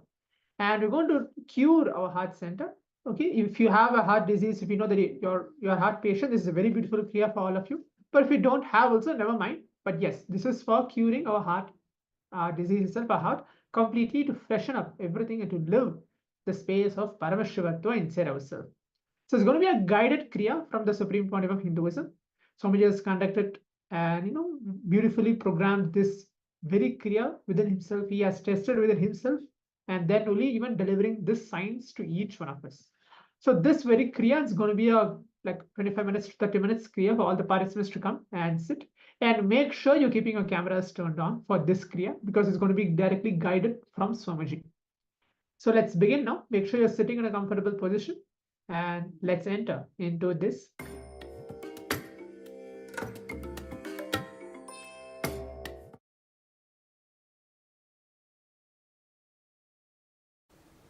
Let's enter into Kriya today.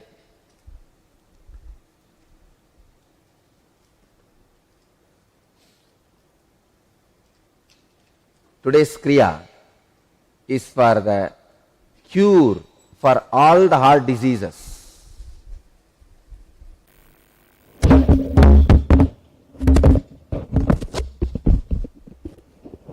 Let me describe step by step. Actually, I am doing so much of work on the body. I am evolving a new way. The Western fitness and the Eastern kriyas. For example, in the app coaster, when you work, do the Udyana Bandha and Jalandhara Bandha, your abs also will be worked out. You will have a six-pack and awaken 6 chakras. Now, please, this is a cure for all the heart diseases. As I said, even if you don't have heart disease, do this kriya, it will awaken your anahata chakra. See, through this kriya, intense kundalini is awakened in you. If you have heart disease, that energy will be used to cure the heart disease. If you don't have one, that whole energy will be cured, will be used to awaken your inner heart, the spiritual heart, the anahata chakra, heart center. Come on. First step, Vishrakasana. दो पागां की येति जो ज्योतापानों वानों पुनीहो गोता चंको आतारकरी रागई आजीवह ऐसी विदितागे. Translation of this verse: sit on toes and place the buttocks on heels. Means you have to sit on it. I don't know how many of you guys will be able to sit.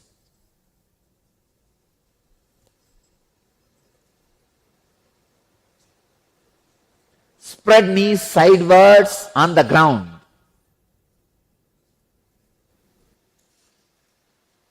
Make a hollow of palms and place it on the mouth. Please understand like this. Keep the thumbs under the teeth and close the lips. You see, keep the thumbs under the lips and close the mouth. Please understand. Keep the thumbs under the teeth and close the lips. Fix the gaze steadily at the tip of the nose. Inhale through the right nostril. Exhale through the mouth. Please understand. Let me show you.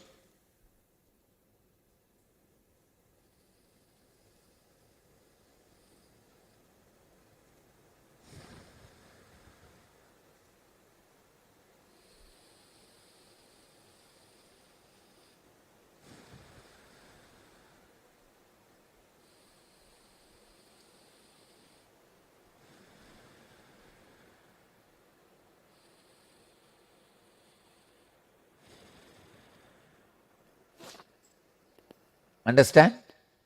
Put your thumbs under the teeth and close the lips. Fix the gaze steadily at the tip of the nose. Inhale through the right and exhale through the mouth. Do this 21 times. You can close your hands nicely, like this. Do this 21 times.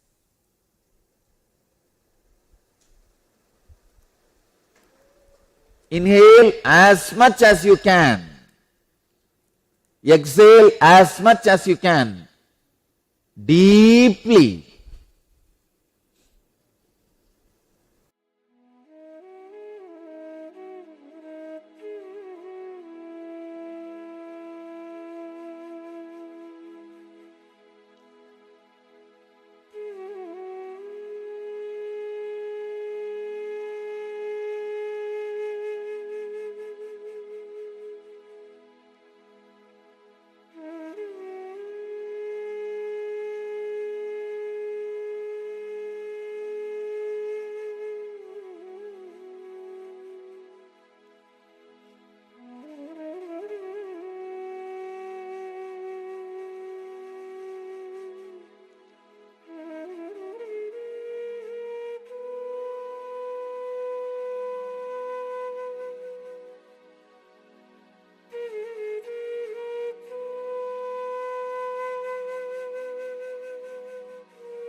Inhale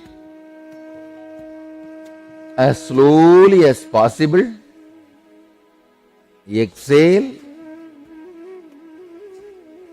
through the mouth as slowly as possible. Inhale through the right nostril as slowly as possible. Exhale through the mouth as slowly as possible. Understand? Through this process, the prana you are sending inside the body directly goes to the heart center. Do it at least 21 times. When you do in the house, every day, do it 51 times.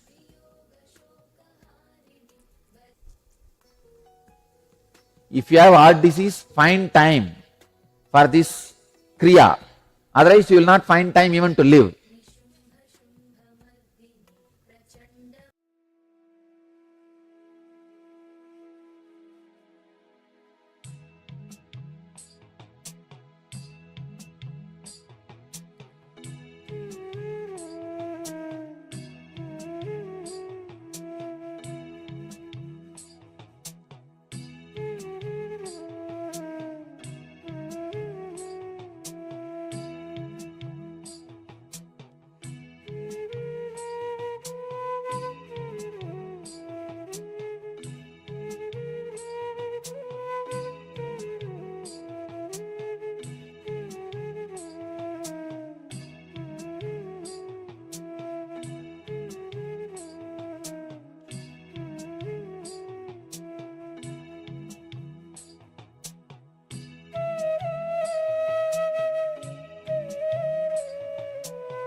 next step. Ajapa japa. Sit in the same posture. Let me read the instruction.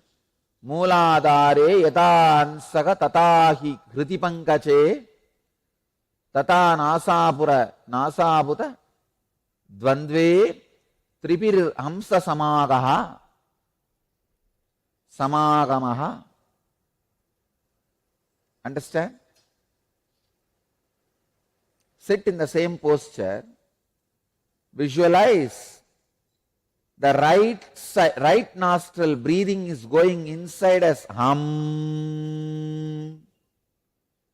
Left it is going down as sam. See, inhale with hum through right nostril. Exhale with sam through left nostril. Visualize it is coming, touching your heart and going out. Please start this ajapa japa. Inhaling through right with the hum sound, exhaling through left with some sound 21 times.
Murcha pranayama. Please understand.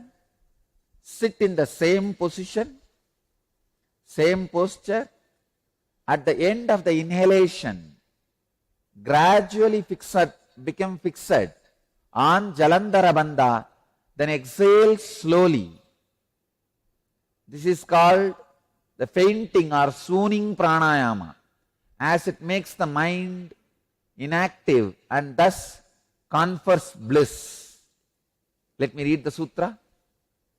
Pura kante kadattaram batva jalantaram shanaihi rechayen murchanas keyam manomurcha sugapradaha. Sit in the same posture. Place the palms and hands on the knees. Close the eyes. Inhale slowly and deeply through both nostrils. Do Jalandhara Bandha, means putting your chin on the chest and lock as long as you can, as long as you are comfortable. When you are feeling little not comfortable or uncomfortable, discomfortable, please release through both the nostrils.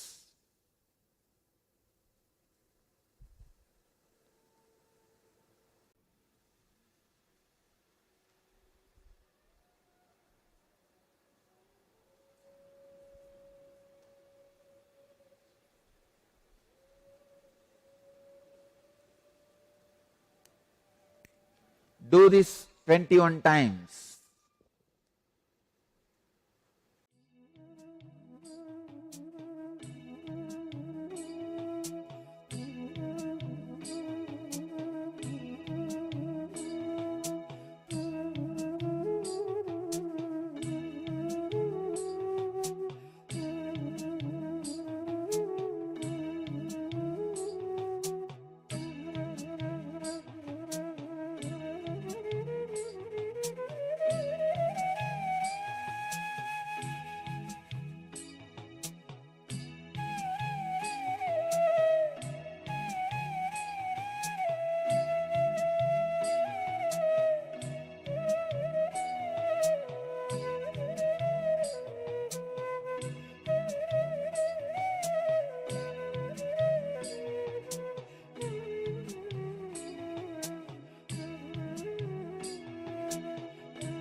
next step. Let's go to the next step.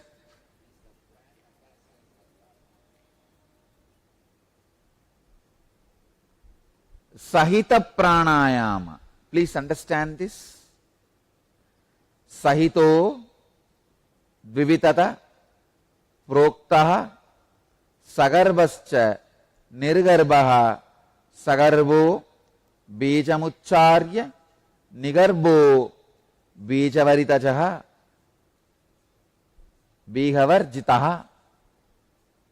Sahita kumbhaka is of two sorts, Sagarbha and Nigarbha.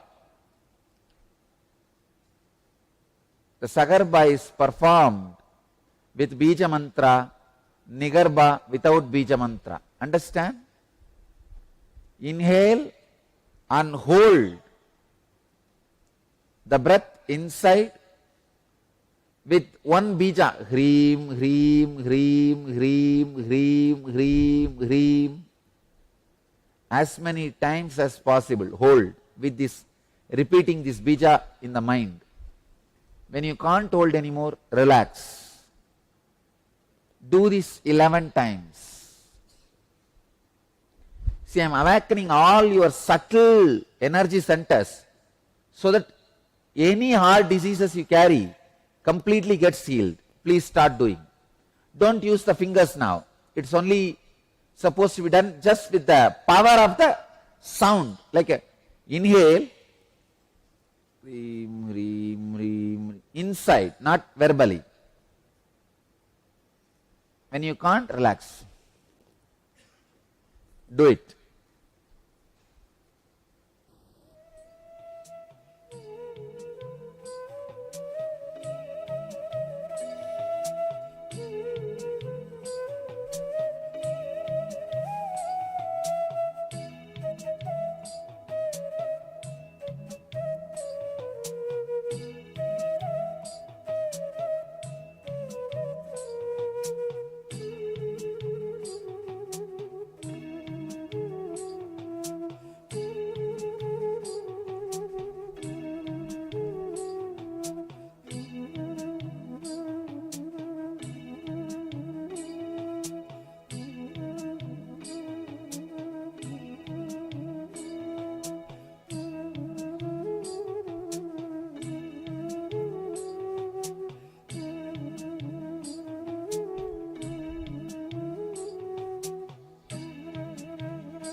Now stop.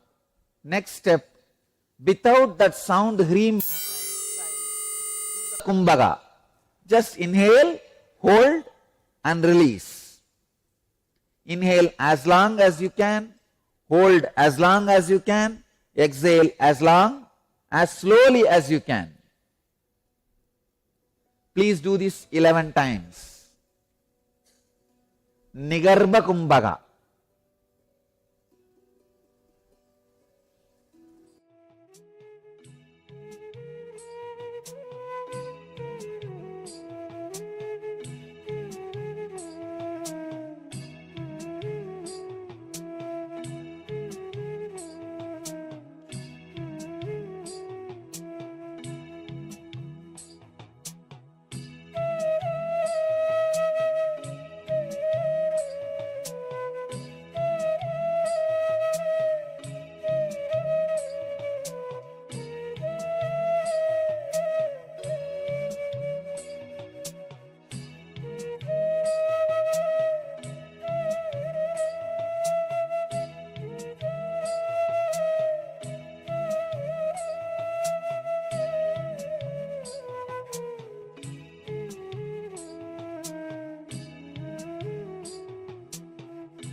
I bless you all who are sitting with us at this moment in 663 places through NTV, 19 places two-way Nayanadiksha, in 226 cities, in 20 countries. Let you all achieve, experience, live, express, radiate and share the eternal bliss, Nityananda. Thank you.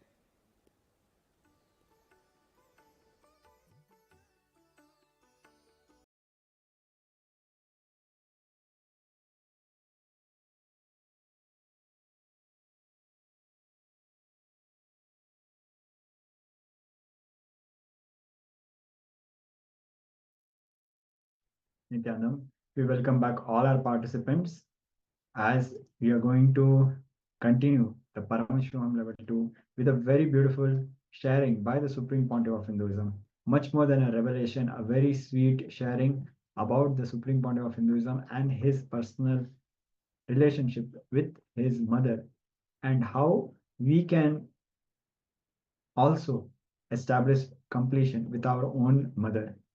The completion with the mother is one of the most powerful techniques and truths in Hinduism. There are many religions in the world, but all the mother worshipping religions, such as Hinduism, they offer us an extraordinary possibility to complete with God, to complete with the entire cosmos by relating it with it as a mother. The first relationship we have in our life is of a mother. And it is one of the most beautiful relationships we have in our life. Once we do completion with the mother, our whole life changes. So many patterns and incompletions will just melt. So now we'll be going ahead with this powerful sharing, nostalgic and powerful.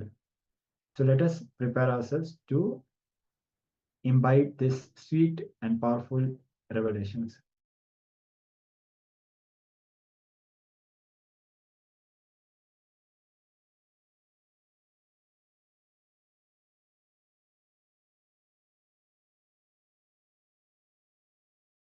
See, let me tell you my own completion.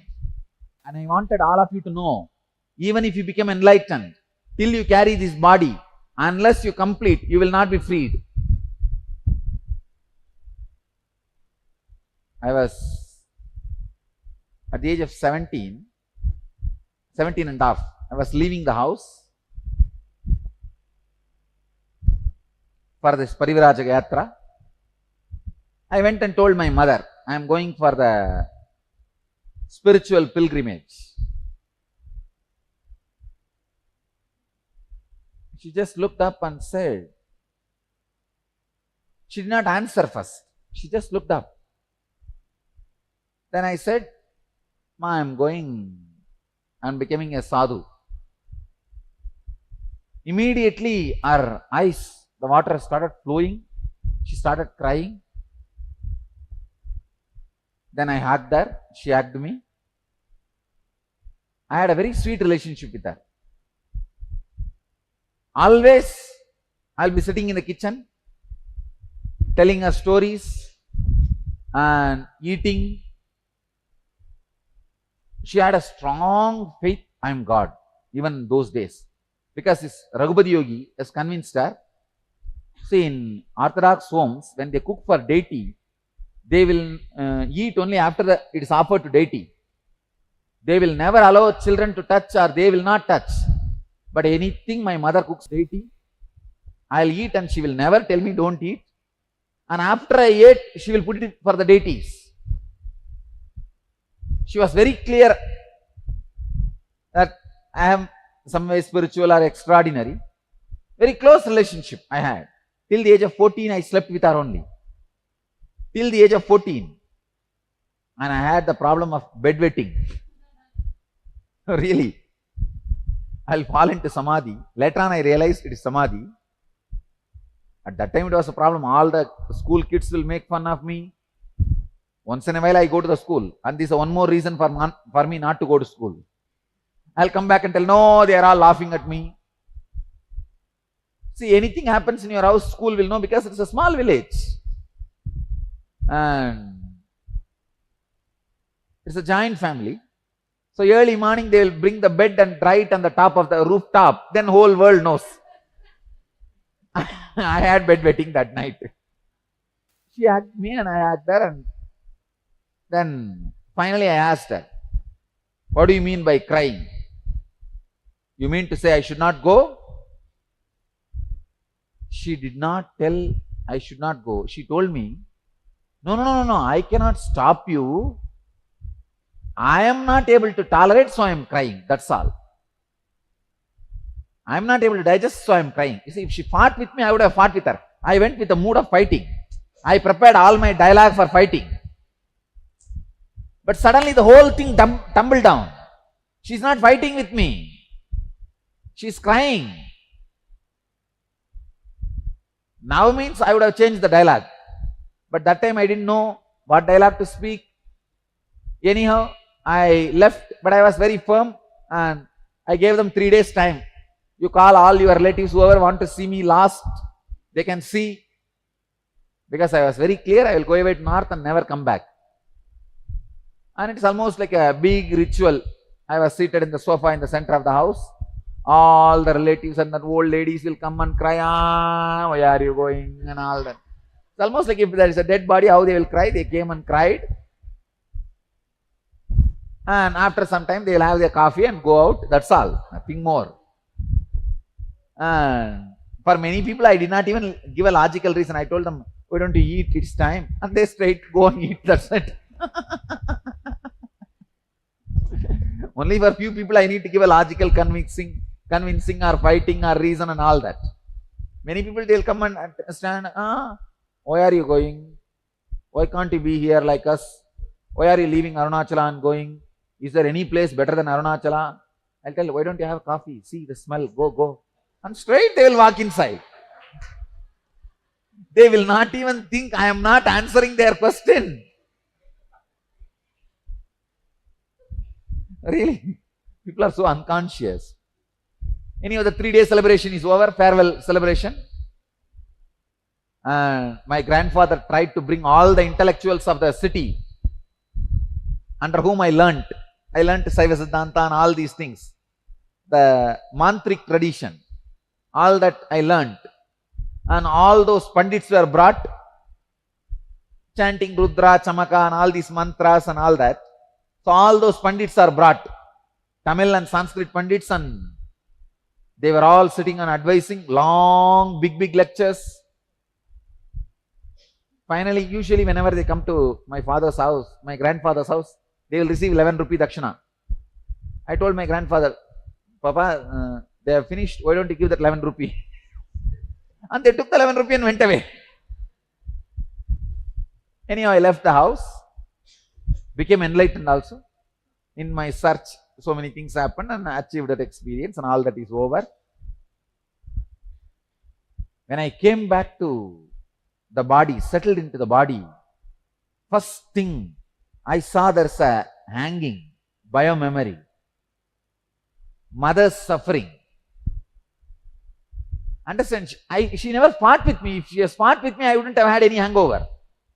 Come on, you hit me, I hit you, bargain is over. But it was crying. The moment I settled into my body, I tell you, Diwali day, I settled into my body. Next day, I was in Tiruvannamalai to meet my mother. It's like when a woman delivers baby, how the body will be very fragile. That is the way my body was there. So I was just walking and I saw my mother in the temple. I was sitting in the temple, I did not go to the house. As a sadhu should not go back to his house, I was sitting. I have already taken sannyas also. I am with a kavi. The temple, some relatives saw me and they recognized me and they asked me, can we inform the house? I said, oh, okay, you can inform. And she came to see me, and then when I told this to her, she said, no, Swamiji, I can't disturb you, but I could not tolerate, so I cried. Only when I again hugged her, see, first time when she hugged me, before she could take her body out, I took it away. That incompletion was there. This time, till she took her body out, I was hugging her. I can say that is my completion. Only when I completed, understand, even I settled completely in me. Even if you get enlightened, unless you complete, you will not be able to settle down. Even if all the engrams are burnt, the body, the biomemory which you are carrying to function, that retains the incompleted pattern.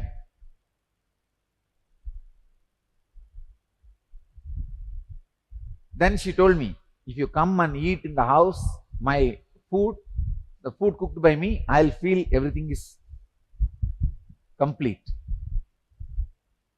I went to the house. Then I said, you should give me Purna Kumbha and receive me as a sadhu. She said she will do everything. And she went and organized Purna Kumbha and all the things necessary to receive a sadhu. And when a sadhu comes, how you are supposed to wash the feet and do the Pada Puja in the outside the house and receive it Purna Kumbha. She did everything. She organized everything. As per the tradition, your mother is not supposed to touch the feet of even a sannyasi. So my father did the Pada Puja. When my mother bent, I said, no, it's okay, let him do. She said, no, you are not just a sadhu, we know. You are an incarnation. You are a divine incarnation. She did the Pada Puja. I can say that first Pada Puja after my enlightenment, I received it from them only. And I went to the house. They put that banana leaf. I sat on the ground. She served the food. I ate. I can say, with that food, I digested that unfulfilled, incomplete pattern also. Understand? The main reason why I am telling this, when you, in this break, next break, complete. Only when you call and take responsibility for your perception and complete and fulfill that, complete the relationship, make them understand. Fact was different and your perception was different. Your perception was responsible for this wrong pattern and complete. Then you will see the source relationship will be fulfilled. When the source relationship is fulfilled, only then your all relationships can radiate fulfillment and strength. Dear Swami, I need to do Purnatva in situations that concern my 3-year-old son. Could you please tell me the best way to do that? He will not understand. See, never think he will not understand. Keep him in your lap and do it. Talk to him. He can understand. I tell you, you will come back to me saying that Swamiji understood and he replied. So one more question. If our parents or friends are dead, how to complete with them? Write a letter to them. Sit in front of the wall. Invoke their presence. Do the Prana Pratishta. Invoke their presence and read out this letter to them. See, the thing is, like, my parents are not there with me. To be frank with you, I came for N Health program. That time, that is one of my prayers that I should get united to them. It was my ego that was stopping me, thinking that I have done the right thing. You don't even need to use the word strong word ego. Your perception. Okay. So that didn't allow me to talk to them for all this 2 months time. See, the incident which I recover is way back to my childhood, as it is for everyone. Basically, I didn't have the basic trust on my mother that she hides things, okay, and she might act against my interest has been deep rooted in me. The incidents, for example, in my childhood, even till the time I went to college, I never used to take this buttermilk or curd or anything like that. Okay. If in my childhood I could recollect incidents like she used to mix that with rasam and try to give it to me. I hate that taste. Okay. I hate the taste. But she would have done it for your health. Yes. I hate the taste. And once it happened, another relative girl, after taking this kind of food, she gave me the rice with just rasam. That tasted good. And I asked her why it is like that. Unknowingly, that girl told, no, your mother is mixing with buttermilk. Okay. So I asked her, are you doing that? She strongly said, no, I'm not doing that. It happened twice, thrice. Okay. Finally, I realized that she is actually doing that the moment I asked her to mix rasam with buttermilk and just to mix it with rasam. Okay. She got, she couldn't say anything. Yes. So if what I'm saying is, and I could recollect one incident, like one relative visited my place. There was a Rajinikanth movie going in my nearby theater, and there was an exam. I went for the movie. I couldn't prepare properly, and I failed in that exam. And when the results came, actually, she is also a teacher in the same school, and she is actually walking behind me. I didn't realize that. And I was just on my way to my home, and there was a shop that is coming up with nice paint and things like that. Actually, from within, it was a shock for me that first time I failed. I felt I am so unsuccessful, and I was feeling bad only. But the colors and other things in the shop, it was attractive that I was trying to touch and feel that it was sticky and some reactions, and I came inside the house. After I came inside the house, when I was not normal, she asked what happened, and I showed the things. She got really irritated, and she just beat me like anything that day. And I was hurt, and by the time my father came, I was still in that mood. And when everything was told to him, my father was trying to support me, saying that, I think you have hurt him so much, no? He's not okay. That moment, the word she was trying to say is, nothing like that, he's acting. No, after getting the result also, I saw him playing with paint and come inside. Okay, he's just trying to make up a case kind of thing. I felt really bad. Okay, you saw me from behind. Okay, and I was truly feeling hurt. Instead of giving me support, you doubted my thing that, and people becoming insensitive to you. Yeah. So right from that, if I see the pattern, even few years back. But you need to understand one thing. People don't need to support you. Understand? It is completely wrong expecting support from people. Understand, human beings are orphans. You came alone, you are going to go back alone. Anywhere, if somebody gives support, be grateful to them. But you are not qualified for anybody's support. And same way, nobody is qualified for your support. If you are giving as a gift. If you are receiving as donation. That's all. Make it very clear. When the moment it has to be done comes, you start creating wounds in you. The pus in you. Go ahead. So even my recent years, when there was a their 60th marriage, Arudam Kalyanam, when they are having it, there was somebody who I didn't know. He was sitting next to me trying to take food. He was trying to ask me what I am doing, where I studied, whatever. He had some good regards.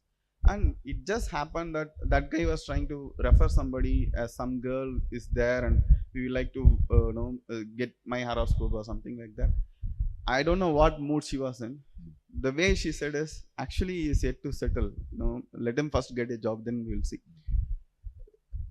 I felt so bad and insulted. There is no need. I felt there is no need for her to tell this answer there. There could have been n number of answers. Even if that has to be told, that could have been done in a better way.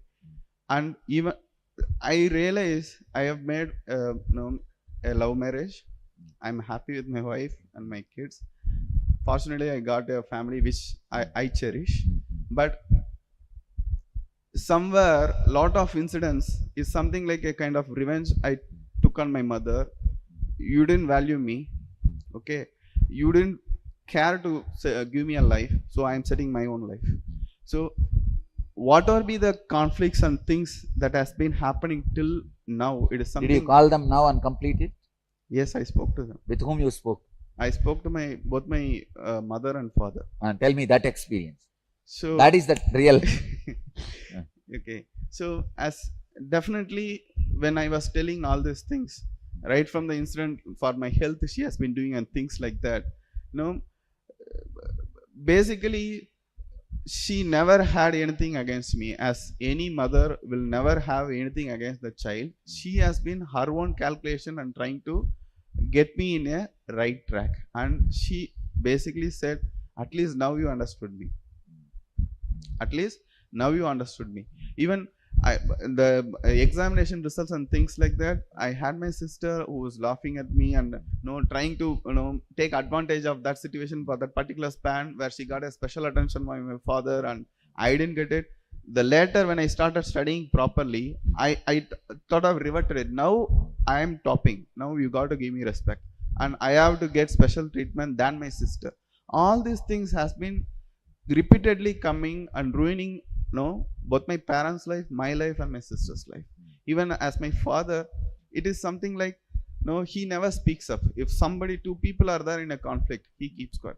Even he suffers, he doesn't speak. So many times when he shares his incidences, what happened is in his workplace, what happened with the parents, the child, as a child, when I'm listening, I wanted, why don't you tell this? Why don't you tell it to them then and there itself? Why don't you fight back?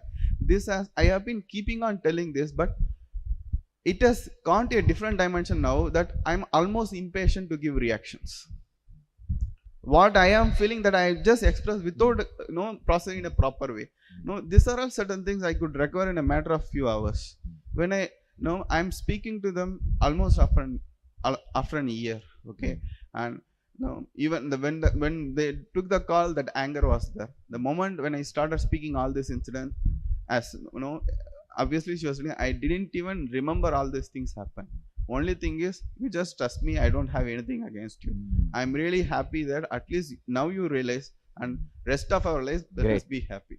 And thank you so much. This prayer which I put in front of you during young health, that has become reality now. Yes. Great. Thank you.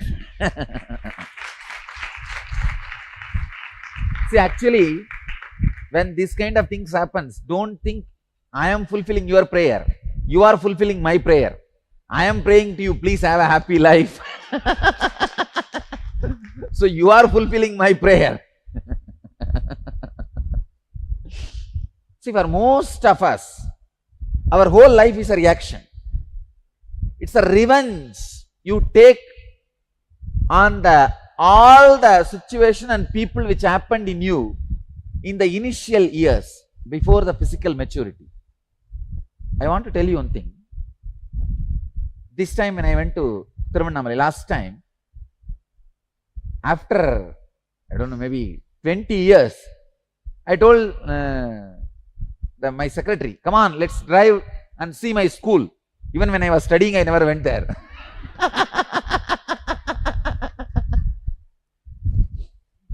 Please understand, I want to tell you an important fact. The moment I saw, I was shocked, because in my memory, the building always was recorded as a huge building. Now, it looks so small.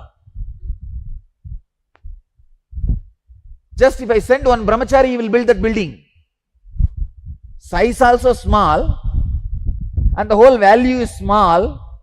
Everything is so small. I thought, oh God.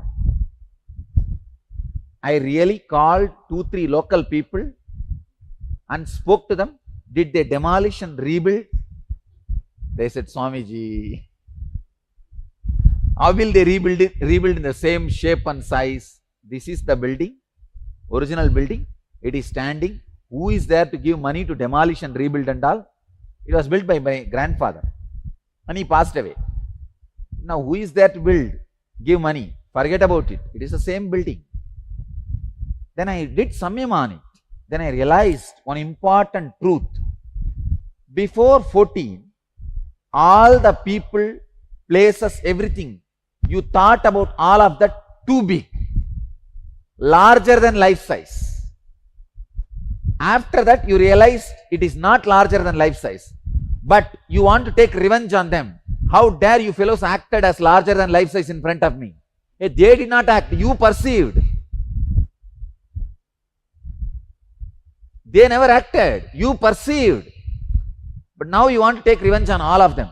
Your father, mother, uncle, auntie, everybody. Now you are auntie. And the situation against everything now. Your whole life is taking revenge on the people who are involved before your physical maturity. You just want to tell them, you are too big guy, you are not small as they treated you.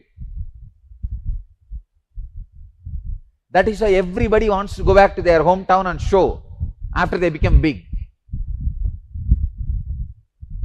I am saying it is taking revenge on anything you perceived, experienced at the age of before the physical maturity. Nowadays it is not even 14, less than 10. By 10 kids are physically mature. So please understand, actually even the college which I was studying, they asked me, Swamiji, would you like to buy it and have it in your name? They offered. The cost was very less, which we could have got. But I said, no, I don't want to change the name. The name in which I studied, the founder, let that same name be there. Naturally, if I buy our organization, people naturally, we have to use the name Nityananda. And we have, as it has become a kind of a bylaw in our organization. Anything we run in our name, so that it's once for all clear. So I don't want to change the name. Let it be same. It's okay. Because I didn't have a revenge on them. I don't want to take revenge on them. But normal life is completely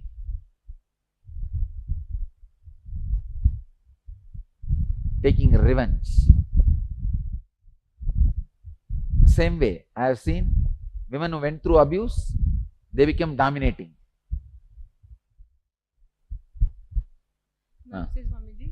Did you do the sharing? Sorry? Did you do the sharing? Means completing with your parents. Yes, actually. Tell me the effect of that.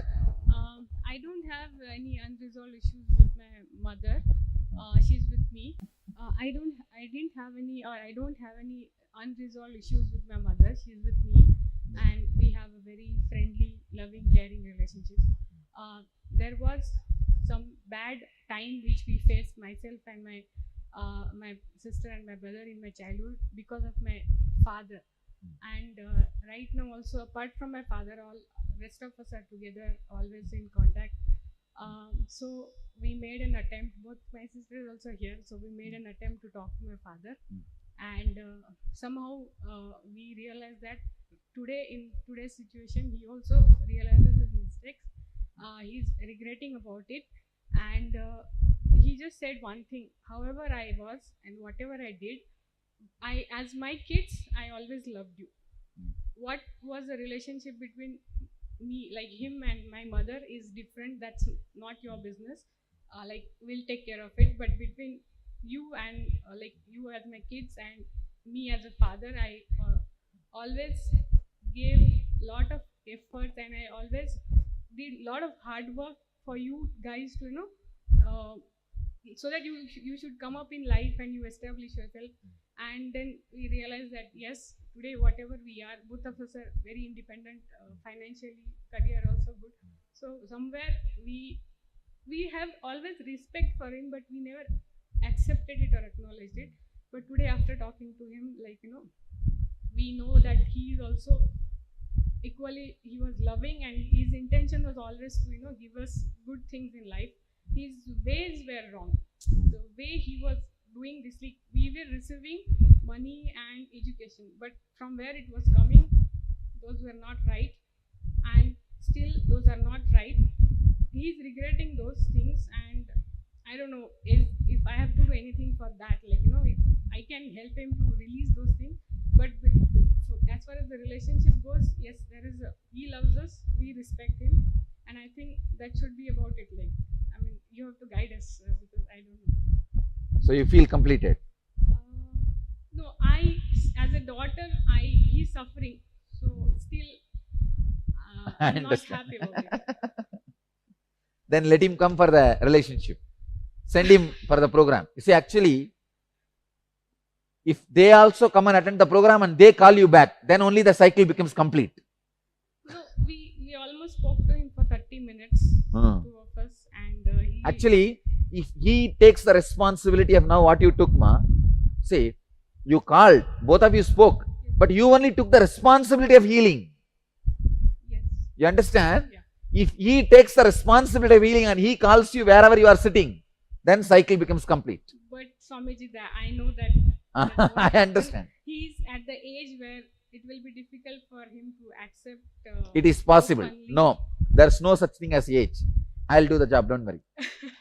Swamiji, thank you so much.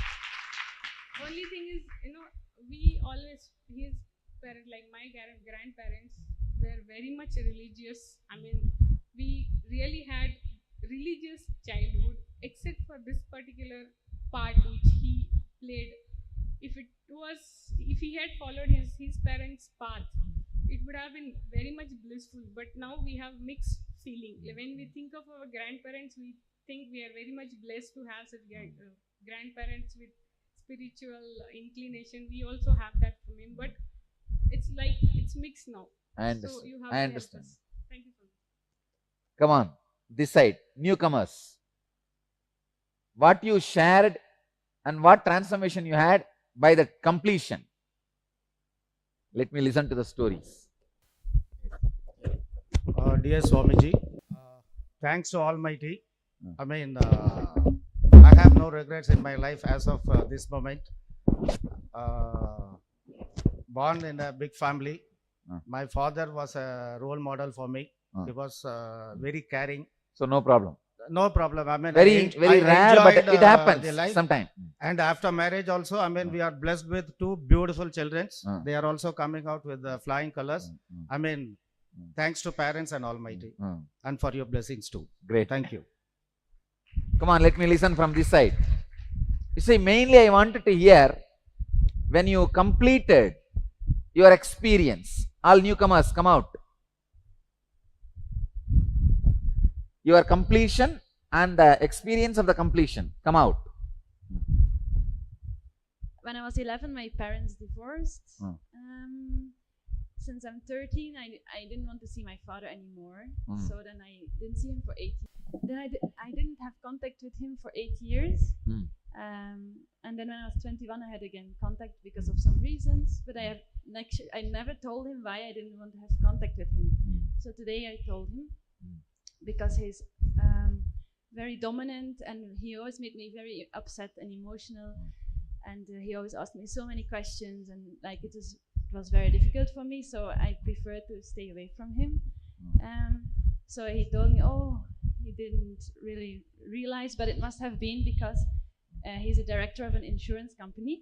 So he said that's why he's used to deal with people and to be the boss and like always ask questions and like that. So then he said, what did he say? He said, I forgive you that you didn't want to see me. And I said, okay, I forgive you that you are like that, and it's okay. Okay. We'll speak to him and then we'll decide. And when he comes back, it always used to be like, he says, no, I won't come, you guys go and come. And then again, if I go to my father and ask, he'll say, let's see, he doesn't want to come, we should, let's see how it'll be possible. So I always used to feel that he's more important than me, for my father. So to your brother.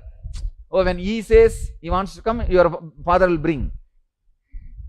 Actually he wants him to come here, so he'll bring. But in your case, you want to come, but he is not bringing you. Yeah. Oh God. So, Then so I you spoke to understood- him. Yes, yes. What he Swamiji, said? He said it's not like that. It's just that we Ma, have maybe to see no, all the no. possibilities. Maybe he feels you are already connected, but he has to put little effort to make that guy connected. He said That's that what also, should be the truth. Swamiji. Huh? Yeah. So don't worry. Now you are relaxed? Yeah. Go now. I felt like such a huge thing in me has. I felt so light after doing this. Relaxed. Great. Swamiji, quick question, Swamiji. Yes, quick. Where does our original perceptions as a child come from, Swamiji? Original?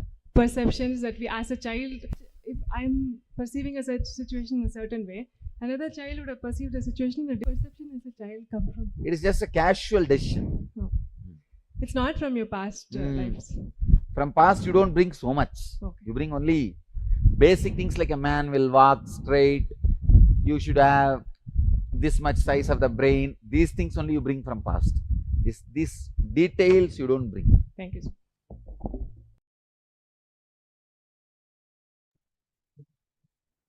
Welcome back.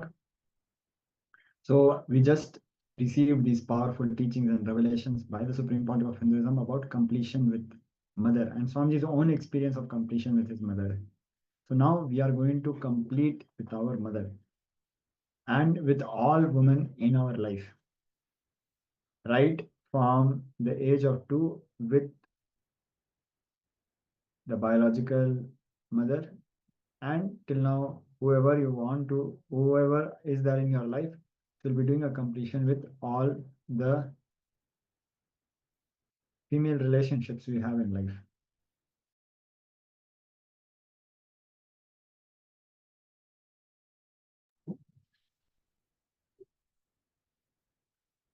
So now, please sit and describe the relationship which you have with your mother. Go back to your life and describe all the incidences when you started judging your mother, having incompletions with her. Describe what actually happened, what actually she saw and did. This is the world. And describe how you experienced it in your inner world. That is my world. So as you write down the relationship and the details you had of the life you had with your mother, make sure you have a table. With one side you should write what happened in the world, and one side you should write what you perceived in my world. So this powerful completion exercise will really give you a breakthrough. So we request all the participants to sincerely participate. So now we'll be giving all of you a few minutes to do this exercise.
Let us move into the next part of the process.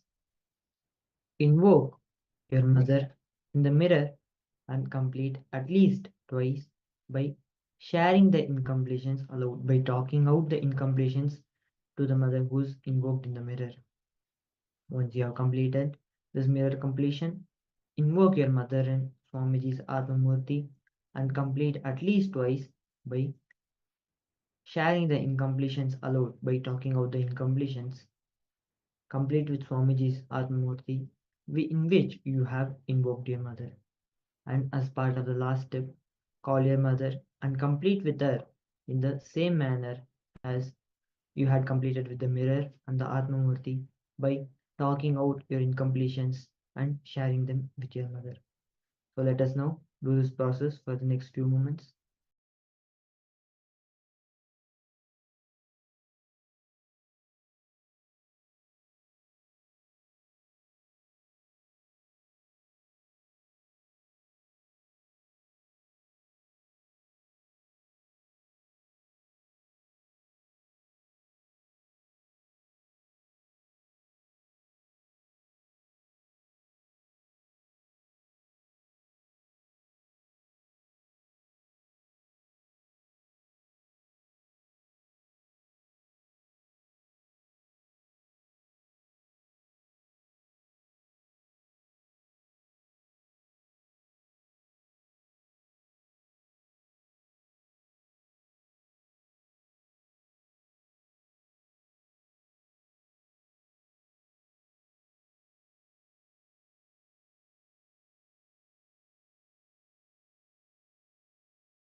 Welcome back. Now, in this segment, we'll be doing an exercise as you are already doing. We'll be doing a internalization exercise for completion with mother. So, while all our participants get ready,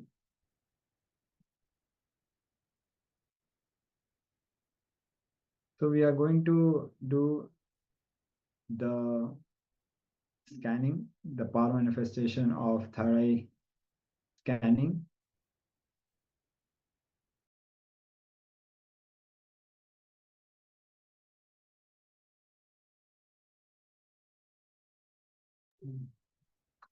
So in this round of power manifestation, we are going to manifest the powers of Vak Shakti.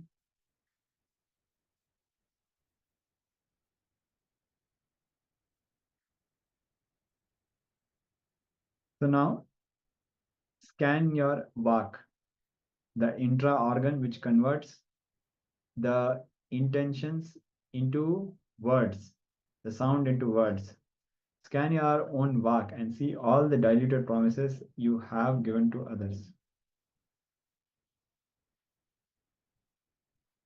And start completing with all the unfulfilled promises that you had given to yourself as well to others. For an example, you'd have just told your friend that you will be meeting him for a dinner on Sunday night.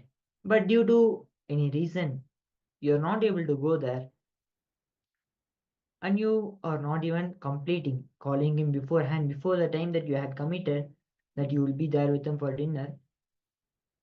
Before that time, calling him or meeting him and informing him and completing with him that you will not be able to keep up your promise that you had made to him.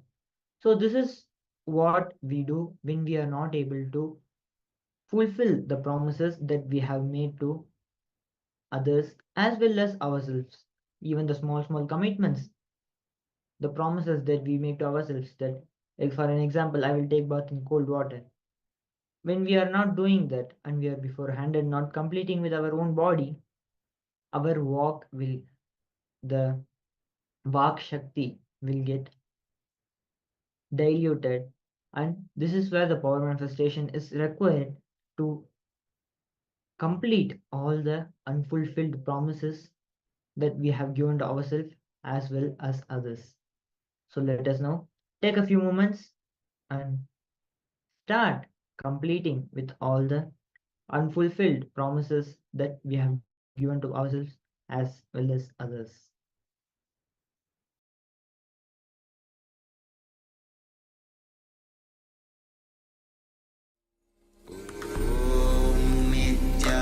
Nityananda Paramashivoham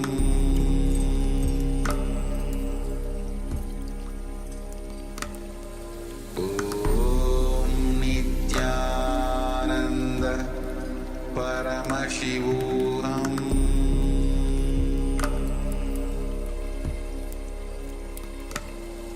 Om Nityananda Paramashivoham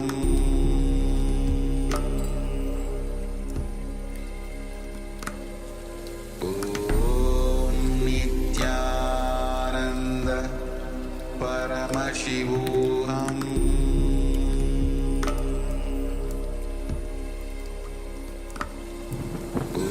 Om Nityananda Paramashivoham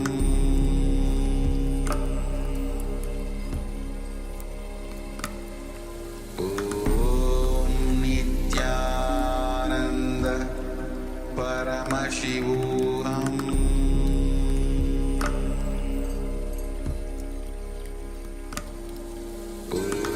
Om Nityananda Paramashivoham